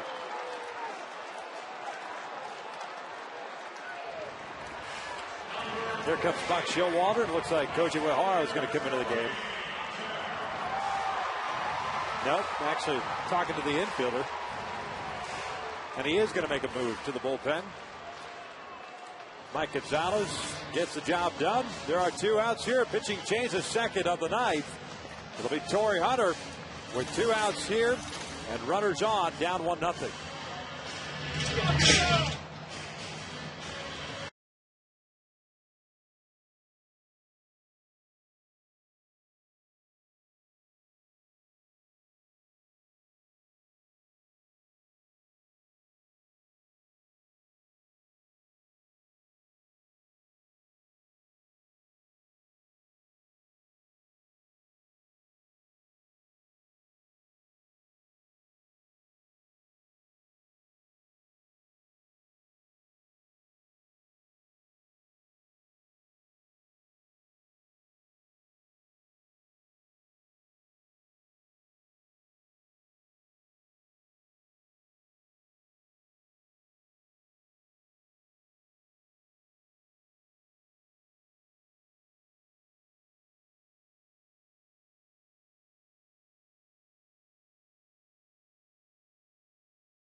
Uehara has been called on by Buck Showalter trying to seal the victory for the Orioles.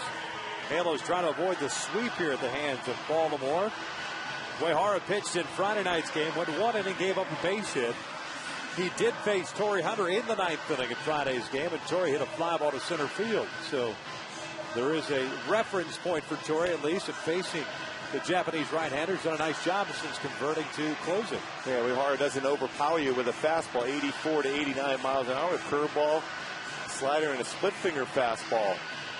Great command of the pitches down in the strike zone. He's pitching in his 27th game, that 1.93 ERA, 3 saves on the year.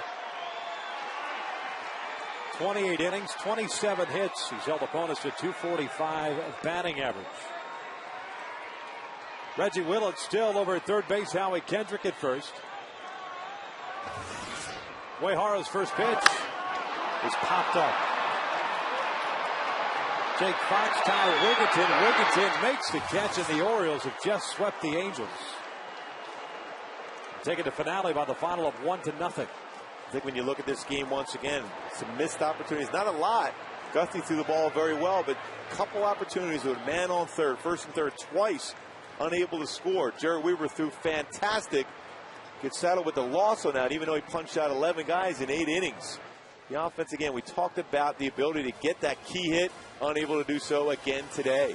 Well, Jeremy Guthrie picks up his 8th win of the year. He is now 8-13. Jared Weaver, unfortunately, the hard luck loser. He falls to 11-10, and Uehara picks up his 4th save. The final again, Orioles win it 1-0. Stick around for a complete wrap-up of today's game with Billy Mack, Jose Mota, and Sean Farnham. Angels Live is coming up next.